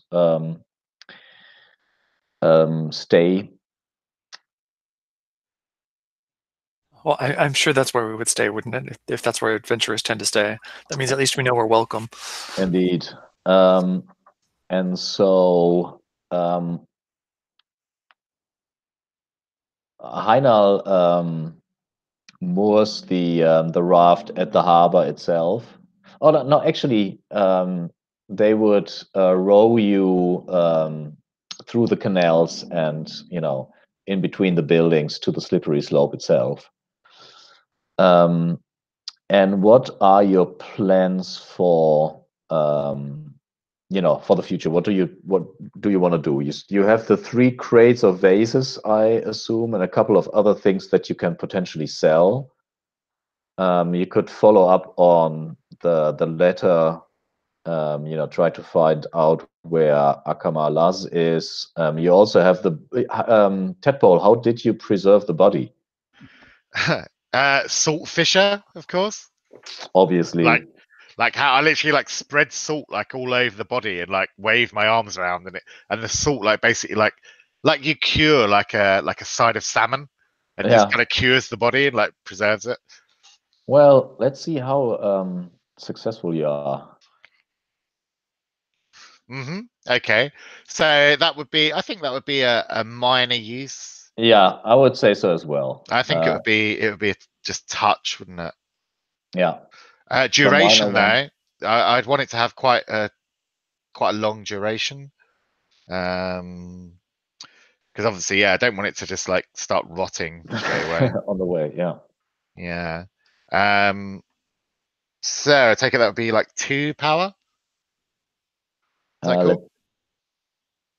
Yeah, 2 power would give you let's see, single target minor is already 2, and then you would have to add 1 for duration, so that would be 3. Okay, cool. I'm gonna do that. I'm gonna use my spell component, which is this marsh salt that I've got, to coat the body in. That's a 3 plus 1. Oh, that's only 5. All right. So it looks okay. It's definitely, the salt like drains the water out of the body, and keeps it seemingly prevents it from rotting. Where do you keep it? Ooh, well, whilst we're At the aboard. slippery slope, or do you keep it in the on the raft? I think like what kind of trees and foliage kind of is there around? Well, there are palm trees, obviously. Okay, then I like shimmy up. I asked Leafer to like help me shimmy up this palm tree and like get down some leaves, and I wrap and like bind this body like in these palm leaves. I'll do it, just, to keep an eye on things. But I'll help. Because that's what friends do, Leafer. They help each other out. Yeah, I know what friends do. But I feel like the tension is a bit lifting between the two of you, so you could theoretically keep company again. Okay. Yeah. So Leaford is not one to be angry for too long. No, and in fact, I think as you kind of give me a bunk up this palm tree, I'm kind of halfway up the palm tree, and I look down and go, I'm sorry, I didn't mean what I said. It's all right. Not everyone knows how my people do things. You couldn't have known. So are we friends again? Yeah, I'd rather be your friend than your enemy. So Okay. sure. And I'll just like grab a bunch of these palm leaves off and go, catch me, and just like drop out of the tree. Oh God. Leafer, do you catch Yeah, I don't want him to hurt himself. Cool. So yeah, the body is wrapped in these leaves, and probably like rope or something. And then where do you keep it? I think we'll keep it in the boat. Like it's like a dead preserved body. You don't really want to take it into the. Yeah. We'll probably have to pay like an extra berth if we take it into the inn. Yeah. And it's kind of gross how human bodies are rot. Actually, I guess most bodies are rot. I've never seen a dwarf body rot. That's because dwarves never die, do they? They just live like for hundreds and hundreds of years. Oh, we live for a while. Well, we die sometimes. I mean, it happens. Not often. So, guys, what are you planning to do? Selling the stuff? Follow up on rumors? Travel back to Goldbridge? What's the plan? Well, I'm really interested in this delivering this letter to the Wizard's Tower. I think that could be really interesting. We could get some real good stuff there. I would normally pawn the horse buckle. However, with my high wisdom, I'm not going to do it in this town, just in case, because it is, maybe this noble is related to someone here, and that'd just be bad. Your chances that they are related to someone in Eelton is probably the lowest, because Alamin is really far away. So the closer you get to the north or northwest, the higher the chances that somebody would recognize it. Which could be a good thing. Unless someone mentions that to me, I'll probably assume she was a noble from here, because it's the closest place. All right, makes sense. And I might end up selling it in a place. Yeah, I think it's probably a good idea if we try and like sell the stuff that we've got like now, and then we're gonna ask around. Because we need to find out where is it Al Kazam or whatever? Alamakaz. Yeah, we need to find where Alamakaz, like where his tower is, basically. You know, Tadpole's kind of scrawny, so I'll just follow him around. That way, if someone picks on him, I can thump him. And because Gilton is a bigger town, right, so you should sell our Yeah. stuff here. Yeah, Eilton is the biggest town, so you get the best prices mechanically here. I also want to find some clothes for Bossroom. I want to deck him out like Mr. Toad. Cool. Yeah. So just see. I rolled a d6 for boss room. It is a dude.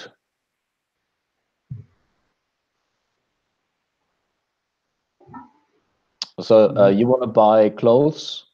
Yeah, I think I'll sort of dress him like like you see in the image of Mr. Toad, only like a young dwarf with short what do you call them? The knickers, the short pants, and a little vest, and a jacket, and also this what's it called, a necktie? Yeah, like a little. He might outgrow the clothes sooner than you wish, but he will look cool for at least a week. Yeah, that's the fate of all mothers and fathers. You constantly have to buy that little squirt new clothes. That's true. I'll try to find something that I can sort of adjust the layout, and maybe I'll buy some sewing. Yeah, awesome. Some fabric and sewing things. Yeah, all right. So let's say you all do that as a group, selling the stuff, whatever you want to sell. So let's go to find a buyer. My job will be just to basically look tough, so like folks don't mess with my friends. I'll be like decked out in my chainmail, have my shield, my mace within easy reach. I'll be like my normal cheerful self, but it's obviously that I'm an armed guard. So when you seek to convert valuable objects into coin, roll plus size, and this is the biggest settlement, so +3. So Anil, just make the roll. Mm-hmm.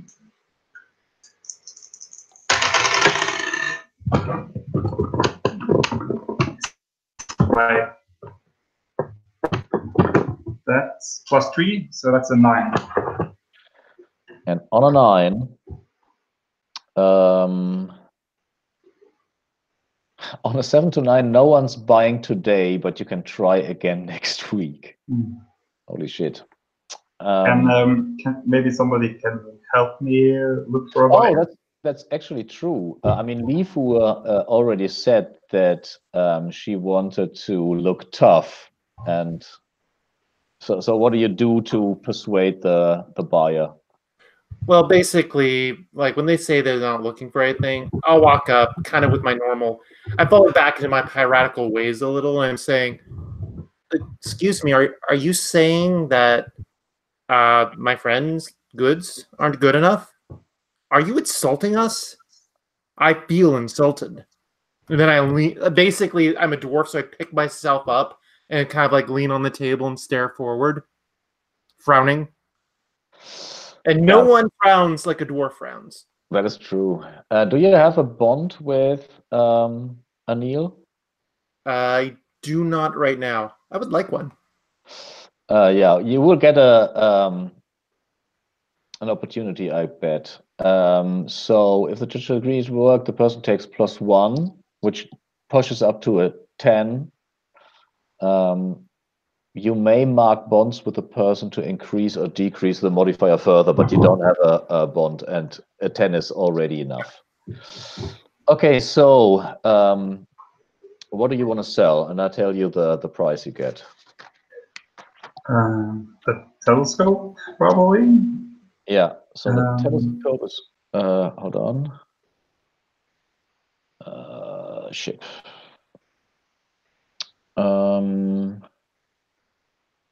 The telescope is 60 silver pieces. Alright. That's 60. And we had some navigation instruments. Yeah, the nautical instruments are 100 silver pieces. Ooh. Yeah, they're really like you have obviously find a sailor or a captain or someone working in an curiosity shop that sells to sailors. Mm-hmm. That's what I've got written down. The bookkeeping ledgers and the letters from the ship. I guess that's more. We can see if there's any hints, but we want to sell them. Yes. Yeah.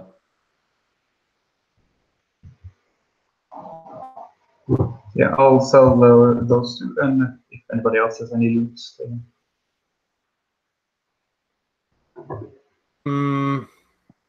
No, I Leaf War is pretty sure that since the noble lady died near here, she must be from here. So she won't mention the belt. All right. Trying to know what it is, and it might also be our ticket into Akamalas. So you were talking about the gem? Yeah, but I was saying I don't think we want to sell it because we don't know what it is yet. Mm-hmm. So we don't know how valuable it is, and it might also be what we could use to get to see Akamalas. So, and the vases, we should probably sell the crates. Say it again, sorry. We need to sell the crates of vases, unless Sleeper wants to bring them along. No, we could definitely sell the crates with the vases. Might as well get something for it. Yeah, I mean, even if we can just like trade them in to cover our board at the inn, that'd be good enough. So every crate is worth 30 silver pieces. So you get 90 altogether. Oh, that's not too bad.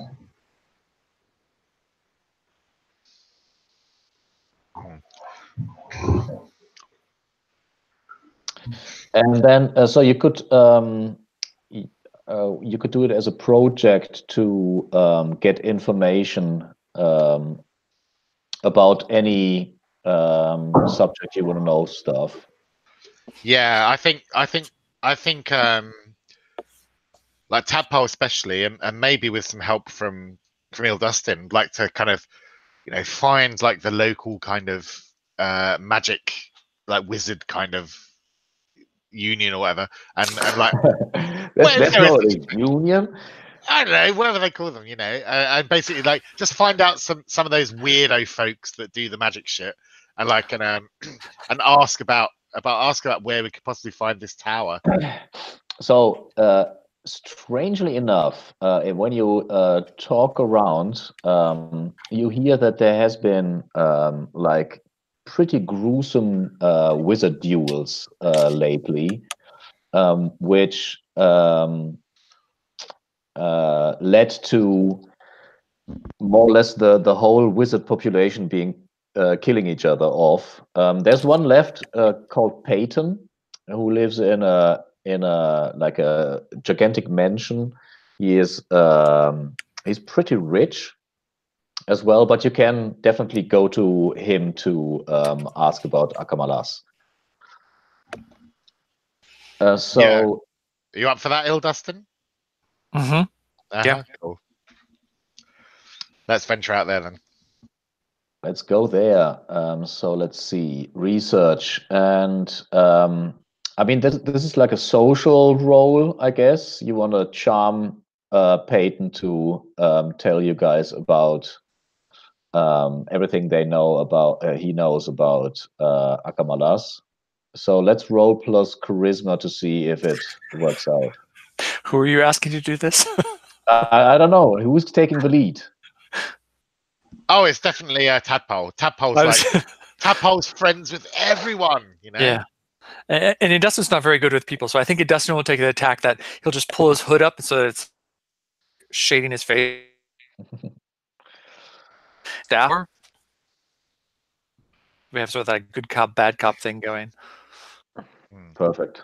So yeah, I mean, I'm Tadpole is going to go there and like try to engage Peyton's interest in like mystical alchemy. You know? So yeah, you need to get past the guards. The house is really heavily guarded for some reason, and so maybe the charisma roll is actually to get past them. Mm-hmm. Yeah. Okay. Sure. If not, I'll just turn them into pillars of salt. It's fine. Okay. So is that a charisma saving roll? Yes. Yeah, it's a research plus charisma. What does that mean? Research plus charisma. Yeah. Sorry, you roll 2d6 plus your charisma. Okay. Cool. Oh, it's a 4. Mark the ability used. Okay. So charisma in this case. Uh-huh. So yeah, when they actually see you approaching, these guards, like there's half a dozen of them, they get their weapons ready and they ask, where do you think you're going? Well, we're here to see Peyton. We're friends of Peyton. We have something that might be of interest to him. And I like pull open my robes. I've got all these pouches of like ingredients. Like, hey. And they look to each other and they say, didn't Peyton say to kick everyone's ass who is, even close to looking like a wizard? And yes, he did. And so they approach you with their weapons drawn and shout insults at you. Get off the property. I think I look over at Ildustin and I'm like, I don't think they want to be our friends. Should we run? I think Dustin says, fuck them. And he pulls out his orb and casts slow circle to slow them down. Awesome. So now we're talking real magic. So let's see. This is you want to slow them down for some time, or like, I mean, dealing with slowing down time is probably moderate, if you agree. And sure. Then range is, I mean, you're close to them. Although actually, yeah, I guess you could flip it the other way, couldn't we? Couldn't we make it that I slow down our perception of time for Tadpole and myself so that we become much faster? Yeah, you can. Oh, you slow down the perception of time for yourself? Well, as in everything looks like everybody else is going slower, but we're going faster. However you want. It could go both ways. Yeah. My initial thought was just, I think it makes more sense to slow them down, because otherwise it would actually be like the sphere of acceleration or something. Yeah.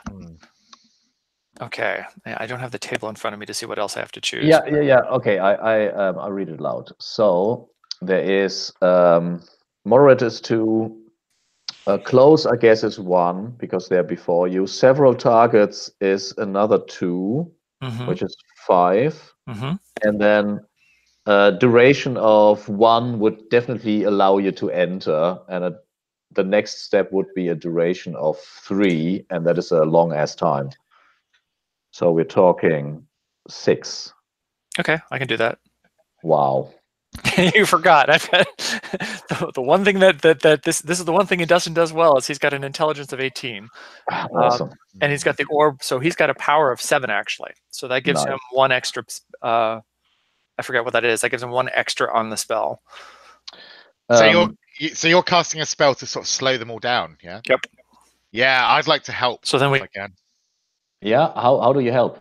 I'm going to help by casting my rot feast on the ground that they're standing on, and all of these like rancid mushrooms suddenly sprout up and like trip them up, and they all start falling over like as they're trying to catch us. Awesome. So let me think. I think this is just help. So yeah, it does then make your roll plus intelligence. Oh my gosh. Well, okay, I got about as low as I could go almost, but so that's a 7. And I forget, there's the one, what does the power add to it? So the additional power, does that actually add to the roll? No. Okay. Per point of unspent power. Adds +1 to the roll, doesn't it? So that would be +1 for the roll. So that gets a 2 and 8. I forget if that's better or worse. And then you then you get a +1 from my helping. True. So But you need to have, you need to roll plus what is it? And also, so is that a 9 now? Yeah, that's at the moment that is a 9. So can I mark my bond with Ildustin to increase that modifier for +1? I think you can. Let me. It says you may mark bonds with the person to increase or decrease the modifier 1 for 1. Oh, that is true. And you don't have to roll, do you? No, you just do it. So I you marked that you bond. do the thing. Perfect. Yeah. This is awesome. So you actually get a 10. And how it works is you see them more or less frozen in time. Like they move so slowly, and half of them are actually slipping on the muddy ground and unable to get up again. And it's just this weird sphere of slowed down time, and you can get past them and enter the house. It is a beautiful, beautiful mansion inside. There are columns from marble and tapestries on the wall and expensive carpets and chandeliers. And there's a wizard lying on a chaiselong. He is bandaged up, patched up, and has scars in his face. It's a bit chubby, and he says, "Who let you guys in?" Yes. What? There was somebody stopping us? We're here on important business. We need some answers from you. You're not like Wynn didn't send you? No. All right. And he has grabbed his staff, but is relaxing a little bit. Yeah. Calm down. We're just here to be friends. Like, we've heard that there's all these like wizard fighty things going on. We don't want to fight because, and I put my arm like I'm like half the size of like kind of Ildustin, but I put my arm around his waist. He goes, "We're like wizard friends, and we're here to make more wizard friends with you." Well, I'm not in the business of making friends, but if you got past the guards and Wynn doesn't send you, I guess you're cool. And he points to the pipe on the table and says, "Do you guys do dream smoke?" I guess we do now, don't we, Ildustin? I've never been known to refuse any sort of food or entertainment or anything like that. All right. So, and he puts some kind of like rainbowy all color crystal inside his pipe, lights in and says, "So what do you want to know?"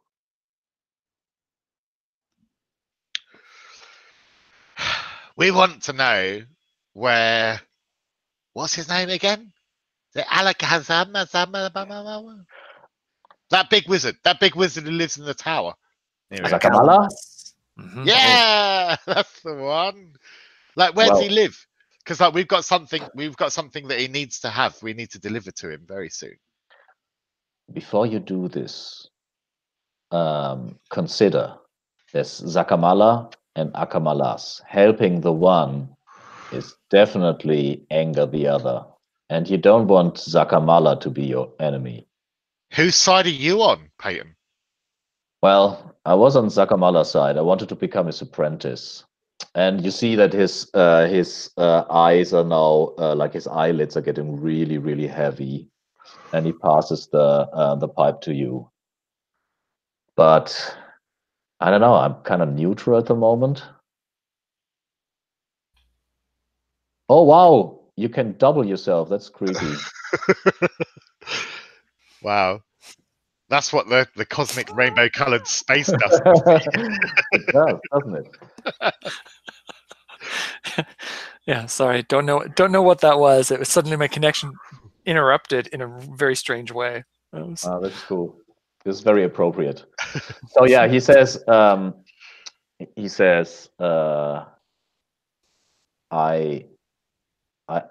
try to not attach myself to Zakamala again because that guy's crazy. Akamalas though, I don't know. Crazy. Say it again. Sorry. I said, is he any crazier than N? I hear that N is trying to summon something. Who could be? What do you mean N? It's an. I'm not sure. It's just the rumors we've been hearing. And I guess at this point he just takes another smoke at the pipe and then like, pass it. We're passing this around. I take it. Yeah. Yeah, Pass it around. I'll take a puff. I go, I hear there is a disturbance in the cosmic force. Well, yes, it could be. N. Who do you mean? Who's N? I thought you would know. We're not from around here. Would it be an associate of Sakamala? No idea. I'm not familiar with that which slips between. Oh, Even to me.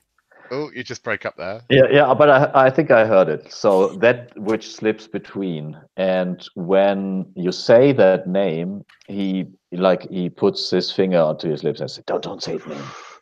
And then Tadpole will like jump up and say, "That's who slips between." And Peyton covers his ears. No. By the way, let's for the fun of it, Jim Crocker made a custom move for smoking dream smoke. Just need to find the phrasing. So let's give me 5 minutes. Let's have a 5 minutes break. I search my documents and then we'll resolve this. Okay? Is that cool? Cool. Awesome. Dream smoke.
So,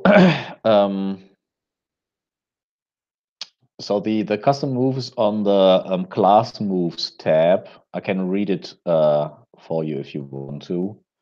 When you try to direct the visions of dream smoke, reveal the vision you seek and roll plus wisdom.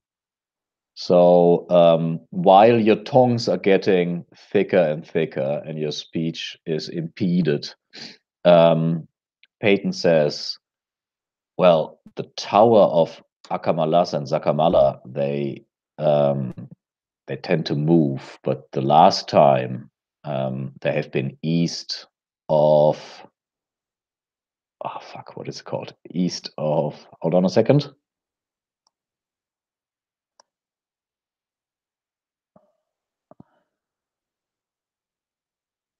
East of Swineford.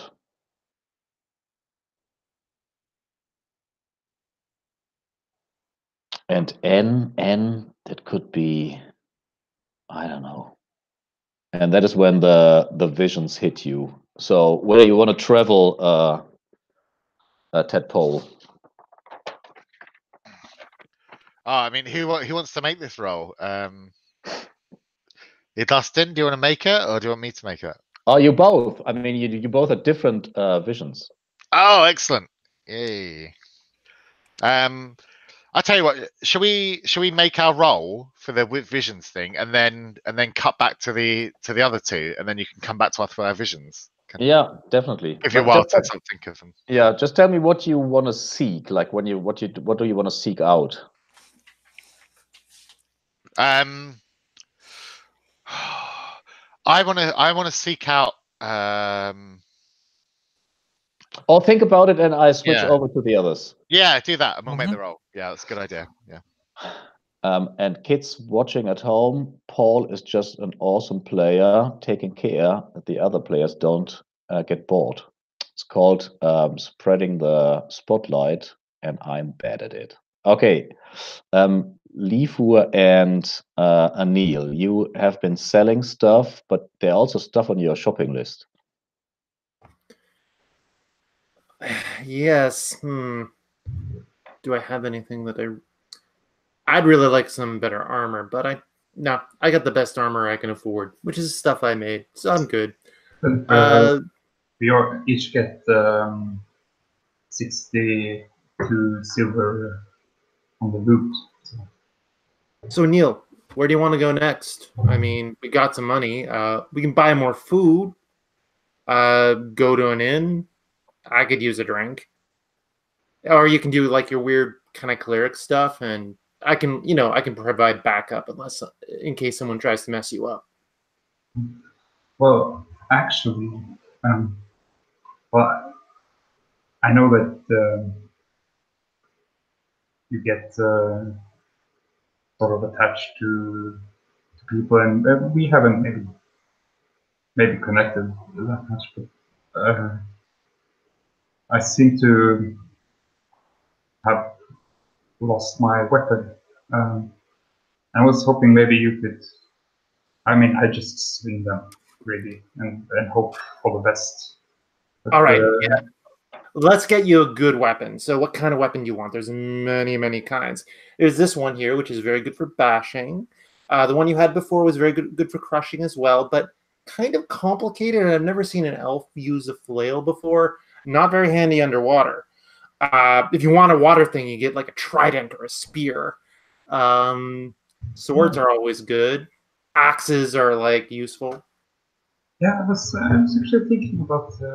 Well, I remember when we were little on the fleet, we used to have these harpoons that we would use to catch fish, and all the flails. I don't know. It sort of drifted my way. I guess we got it on when I was on a pirate ship. I'm sure. Harpoon is excellent. It's an awesome pirate's weapon. Let's go find you the right one. This is very important. So I will take her to various weapon shops and essentially try to find the best harpoon. And I know the quality of weapons. So if they talk and are trying to sell me bad material, I'll be angry. But if they sell me good material, then we're willing to pay for it.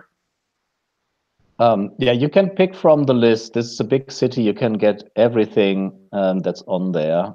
So you want a harpoon? Yeah, we want an awesome harpoon. Anil, look at the weapon and listen to it. I make an example of me putting like my mace near my ear. You can just feel the metal. You can kind of like hear its voice, and the voice of my particular mace says, "I haven't crushed anything in a while. Please let me do so. I only got to crush a table. Don't worry, baby. One day we will find. We have to wait until there's something worthy for you to smash." And there's been no people who've really pissed us off that much. But soon. So there's a pretty sick-looking harpoon, and it cost 16 silver pieces. All right, well, I take a look at it. I'm like, all right, speak to me. You're going to be a weapon for my friend here. So are you going to behave? Are you going to break? Are you going to betray your new master? Or are you going to do well? I listen to the steel. I like ting it. And like, sounds like a decent enough weapon, definitely. I want to know how this is going down with the shopkeeper when this like dwarf just starts talking to this harpy. all right. So the shopkeeper itself is a dwarf lady herself. Oh, let's see. Is it a lady? To make the roll, it is a dude. And you can see that the shop is completely new. It's like, they opened it yesterday or something. And you can also see that the guy has like a leather apron, but bare arms, and on his right arm there's like the symbol that you recognize, and it's a member of the Steel Shot clan. Oh. Was supposed to be like master smiths. And he doesn't find it weird at all. So he's nodding the whole time approvingly. Yes, that's how you buy a harpoon. All right, and I look at him and I nod at him with the utmost respect. His clan is very, very well known. And then I turn to Neil and I say, "This weapon is loyal. This is good, trustworthy steel made by honest people. I would seriously consider buying this." And Neil takes it in her hands and says, "It's a beautiful thing to see your connection with these things, but to know if this is the right weapon for me, we must go into the water." Well, you can trust this workmanship. If you feel you need to test further, that's the elf thing to do, I suppose. Look, I turn to the craftsman. I say, "I'm buying this weapon for her. I know she will accept it. I know it will pass whatever elfish test she has. We both know this. But just so that there's no dishonor, know that I trust you completely." So I pay the 16 silver to him. And the guy says, "So the next time you're in Goldbridge, seek out Ragnar. We might use a talented mace wielder like you." Definitely. Next time I'm around, I'll check up on you guys. It's been so long since I've been with my own kind. It would be a pleasure. And so you go underwater? Yeah, or this is city of Canals, right? Yes. It's probably just right outside the shop. And she, Exactly. So there's like a pathway made from wood and then a bridge to another shop, but you can just plunge into the slightly brackish water of Eelton. Yeah. She takes off her large cassock, and so she's a little lighter clad, and she sinks into the water with this, and just vanishes under the surface. And Liquor is probably standing there looking strangely at her, and she eventually emerges, and she says, "Yes, yeah, you did me a great service, Liquor. Thank you." Of course. It's beautiful to see the way you could connect to these materials. Well, you without- know, in a way, steel can be like water when you're first making it. It flows and bubbles. Well, it bubbles. I guess water doesn't bubble, but it flows and then it goes into the shape. But it has to accept that shape to be a good weapon. You can't force it to be that shape. So you take the steel, you very carefully let it go into the mold, and if it accepts the mold, then it will be a good weapon. If it doesn't accept the mold, then you might as well just melt it back down and come back at it again when it's a good time for it to take the form that it desires. Yes, I see some resemblance to my motto in this: be like water. And even steel can be like water. Yes, I see that now. Thank you. This is good. I enjoyed this. Me too. And she also, I won't drag you down the shopping, but as I said, I think she'll buy some quality clothes for Bostrom, and crafting tools, sewing kits. So, Yeah, sewing kit. That was what I was suggesting. Yeah. Yeah, you just pay the market price for that. Anything else that you want to follow up on? Any rumors you want to listen around, prepare for the journey? Oh, or maybe because you had a moment there, keep company. Yeah, I think that sounds like a good. That works. So I think Anil initiated it. So let's see. You roll plus nothing, I guess. Mm-hmm. Yeah. That's a 6. You can always use luck to bump the roll. Yeah, I think I will in this case, but it doesn't really make sense to me. Yeah, and it would be like the second keep company that went awry with D4. Yeah, so on a 7 to 9, play it or summarize. So yeah, so do you want to summarize how the discussion went or play it out? I don't know. But maybe I think we already got quite a good. I don't know if Chris has anything to. Yeah, I would agree as well. So yeah, you are thankful for his for her advice, and we see you walking side by side, the tall, gaunty wizard and the short dwarven lady, buying sewing kits and fabric from the market.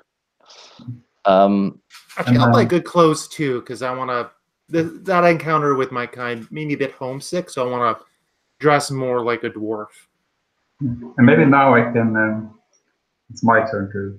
Maybe I sort of show her what to look for, because being seafarers. The elves, my elven tribe values good clothes, so I'll sort of show her what kind of stitches to look for, and if the fabric can be waxed and to keep out the water. Given how that turned out well, I'll actually listen. It's curious. So yeah, maybe I'll try something new as well. So Anil, who gets the bond? Yeah, I think maybe I'll take bond because I think I learned most. Yeah. I think I've found sort of a respect for Leaper that I didn't. I don't think she disrespected it, but I don't think she. Well, Leaper is kind of outshined by all the people he latches onto, so it's difficult to see the qualities that are actually in him. Yeah, in her. I'm sorry. No worries. Dwarf bigotism. Oh my gosh.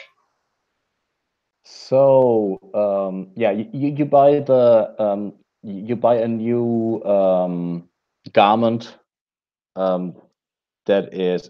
Do you want it to look fleshy or more practical and clean? Are you asking Yeah, me or? Yeah, I mean, Leafur probably has you know, an idea how it should look like, and then Anil would pick the best quality. Basically, something nice but practical. Like Yeah. it looks like, you know, almost like not like a warrior of means who like is out on the field. You definitely don't want to walk around in tatters.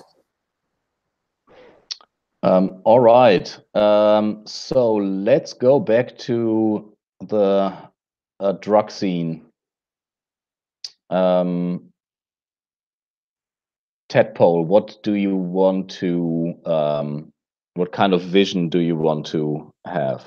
So Tadpole takes like a big like puff on the dream smoke, like, and then just like collapses back onto all these like brightly colored cushions, and his little scaly feet just like kind of like bobbing like up and down, kind of like that. And he has this vision where he's like his brain just like kind of becomes like a bird, and it's flying like through the sky like towards I can't remember. Is it Alakazam? Akamalaz. Akamalaz flying like towards his tower, and like and it swoops down, like it goes in like through one of the windows. Whoo. And I want to know like what in this tower is like valuable or useful to us. Awesome. I rolled a 7, by the way, so it means that you rolled. Yeah, so the visions, I think they linger and are kind of in my head still. So yeah, what kind of bird are you? What is your spirit animal?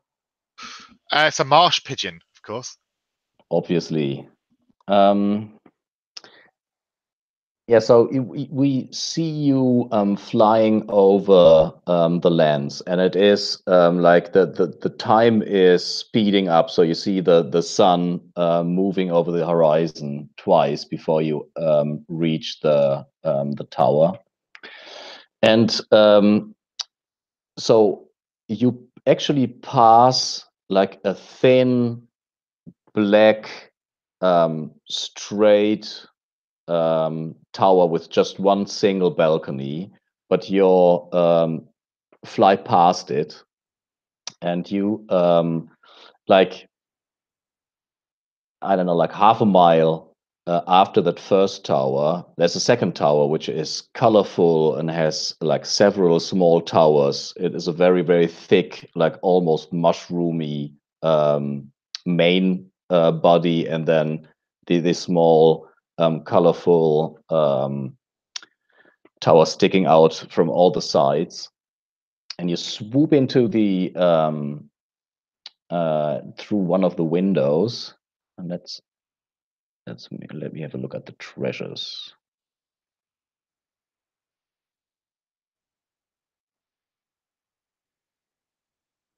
and you see on like there's one big room with a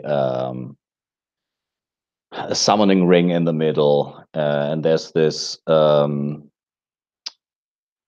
what is it called? Where like a lectern, I think, where there's this gigantic wizard book on a chain. And then next to is a small table, and on the table is a black. It looks like a metal skull, and it has ruby eyes, and the skull is like babbling. It's saying something, but in your vision you cannot hear what it says. But apparently that is a very valuable thing, or it could be the book. Yeah, and I think like in my vision, like me as like the marsh pigeon, I fly into the mouth of this metal skull as it's like rah, rah, rah, like that, and I go straight down it, and whoa, and I just wake up with this scream like ah. Awesome. And Dustin. So you said the roll was with wisdom, right? Yes. Okay, so I got, what was it? Need to pull it back up. I rolled an 8 on the dice, which is an 11 with my wisdom. Wow. So I wanted to do the opposite. I wanted to go to the other tower. The wizard that was, summoning something. The N wizard, I forget what his name was. Oh, you want? Yeah, that's not. So you want to know who is the wizard who summoned that which slips between? Yes. You're not flying to the tower then. You're flying further north. You pass Goat Bridge. What kind of animal are you?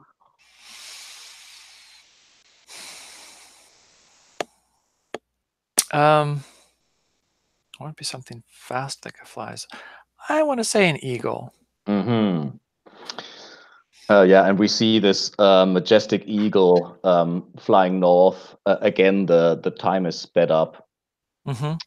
And north of Goat Bridge, about, like you would assume, 2 or 3 days northeast of Goat Bridge, you see a standing stone, and there is like a drained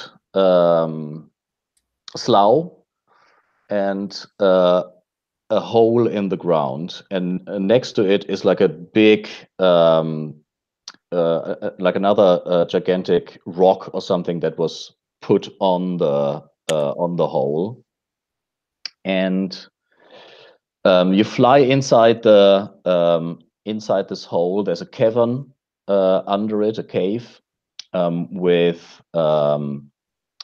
there's a summoning circle made from pillars, and there is another cave room with a dead wizard lying on the floor with her hand, like a sorceress, with her hand touching a chalk circle, and inside the chalk circle is something moving. It's moving like in circles inside, looking for a way to leave it. And it is a weird, like, you look at like a 2-dimensional creature that is paper thin and seems to be bound to that plane, to the 2-dimensional plane. But you can also see that from the outside there's like leaves moving in, and there's a like very slight wind, and it can only be a question of time when that chalk ring is disturbed. And the name is Nazreen Shadowweaver, is the name you're looking for. You can see it on one of the books that is in the in that cavern. Okay. Any other question? No, Like- I think like when we both sort of snap out of our like dream smoke thing, and we're like, and I'm like, I think it's time we should go, and just kind of like back out.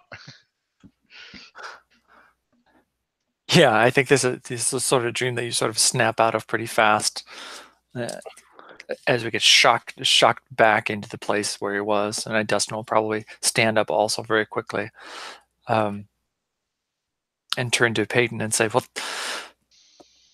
that was very intense. Thank you very much. I think we need to be on our way, right, Tadpole?" I said, yeah, but first let's all have a big wizard hug. Peyton is too weak to really defend himself. Then he gets hugged. He gets so hugged. So talking about consent, guys. But anyway, so you get together again, and I think what is your plan for the next adventure? So there are a couple of options: bringing the corpse back, going to this weird cave, visiting Alamakaz. I guess the question is, how long do we want to carry the corpse with us, right? That is true. It's going to be sort of inconvenient carrying a salted corpse with us all the time. Exactly. I mean, even though Tadpole knows it's the right thing to do to bring this corpse back, it's just a corpse, isn't it? There's like, Well, do humans have corpse smell? There might be something they have. I mean, like they kill people all the time, and they kill their own all the time. Yeah, they kill their own all the time. Therefore, they must have corpse smell. Because what happens when people die, like, and there are many wars with each other? You're saying we just put it in the mail and it gets sent back to where it comes from? Yeah, I'm sure humans do that all the time.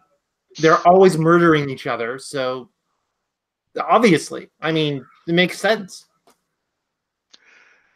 Yeah.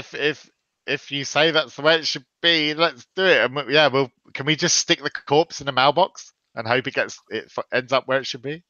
No. First of all, there's no like royal mail or something. Maybe there are like from the before time, from the imperial time, there are actually like ancient mailboxes that haven't been emptied in like 1,000 years, but they're not big enough to hold a corpse. Oh, then in that case, then I think we just maybe we just leave the corpse in the inn. we just tuck it up in one of the beds and leave. That's cruel. So it can get a good night's sleep. It's preserved. It won't rot. It's fine. That is true.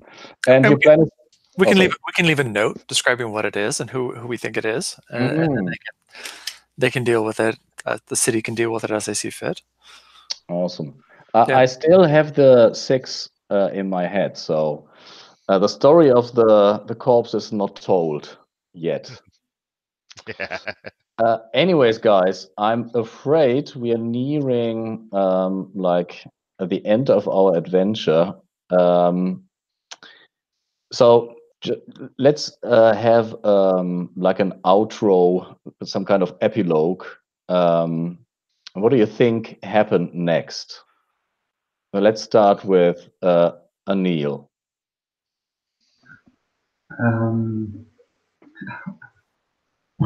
I think, well, of course, Boston is growing very fast, but so I think if it's like next adventure, I think you see Anil tying his little bow tie and sort of putting on a little helmet, and he also gets a little, maybe has a little crossbow. So he's sort of she's kitting him out to go on adventures with us. You also before we Sorry, maybe it's involving. So maybe it's actually Lifu is showing him how to swing a mace, enormous mace, in this tiny little frog kid. And there's also like Heinal has now seen that you're given the last rites to people and being like kind to everyone. So you can definitely write them down as someone you what's it called, like a disciple of Pen. Cool. And Lifur, what kind of scene will we see the next time on the Gaunt marches? Well, probably helping train the young frogling on how to fight.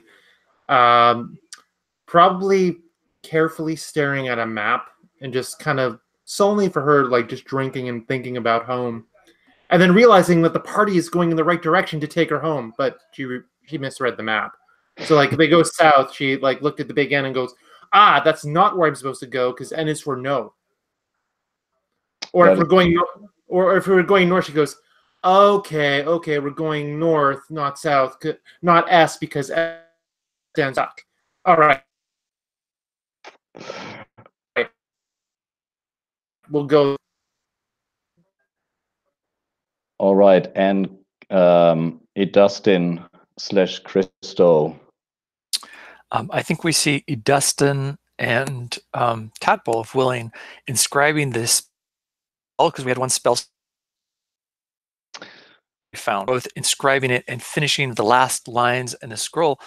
And Dustin stands up and looks at it and says, "Well, now we just need to try this one." And I expect then there's a cut, and then there's a cutaway as we're going outside to wherever house, I guess, or bungalow it is that we're both in when we're doing this. And you hear Dustin say, "No, Tadpole, not that way." And then the house just sort of goes whoosh and implodes. Awesome. And Tadpole. I think like we see Tadpole like in the, is it the slippery slope, like in like, yeah, and he's in like a bed like with this like vine wrap, this palm leaf wrapped corpse, you know, because like he's the smallest one, so he's like kind of in the bed. And yeah, and it's like the middle of the night, and his little scaly feet start kind of shaking, and he starts like he's having this nightmare, and he screams, and he's like, "No, no, no, no, Akamalaz, no, don't eat me, oh no!" And yeah, he's having these recurring nightmares of Akamalaz's tower. Awesome. And I think the last shot is then the palm leaves peeling off the corpse and the corpse eyes opening. It's always a good. Oh, so that was the 6. That was the Awesome, guys. I'll stop the broadcast and then we can talk a little bit about the playtest rules.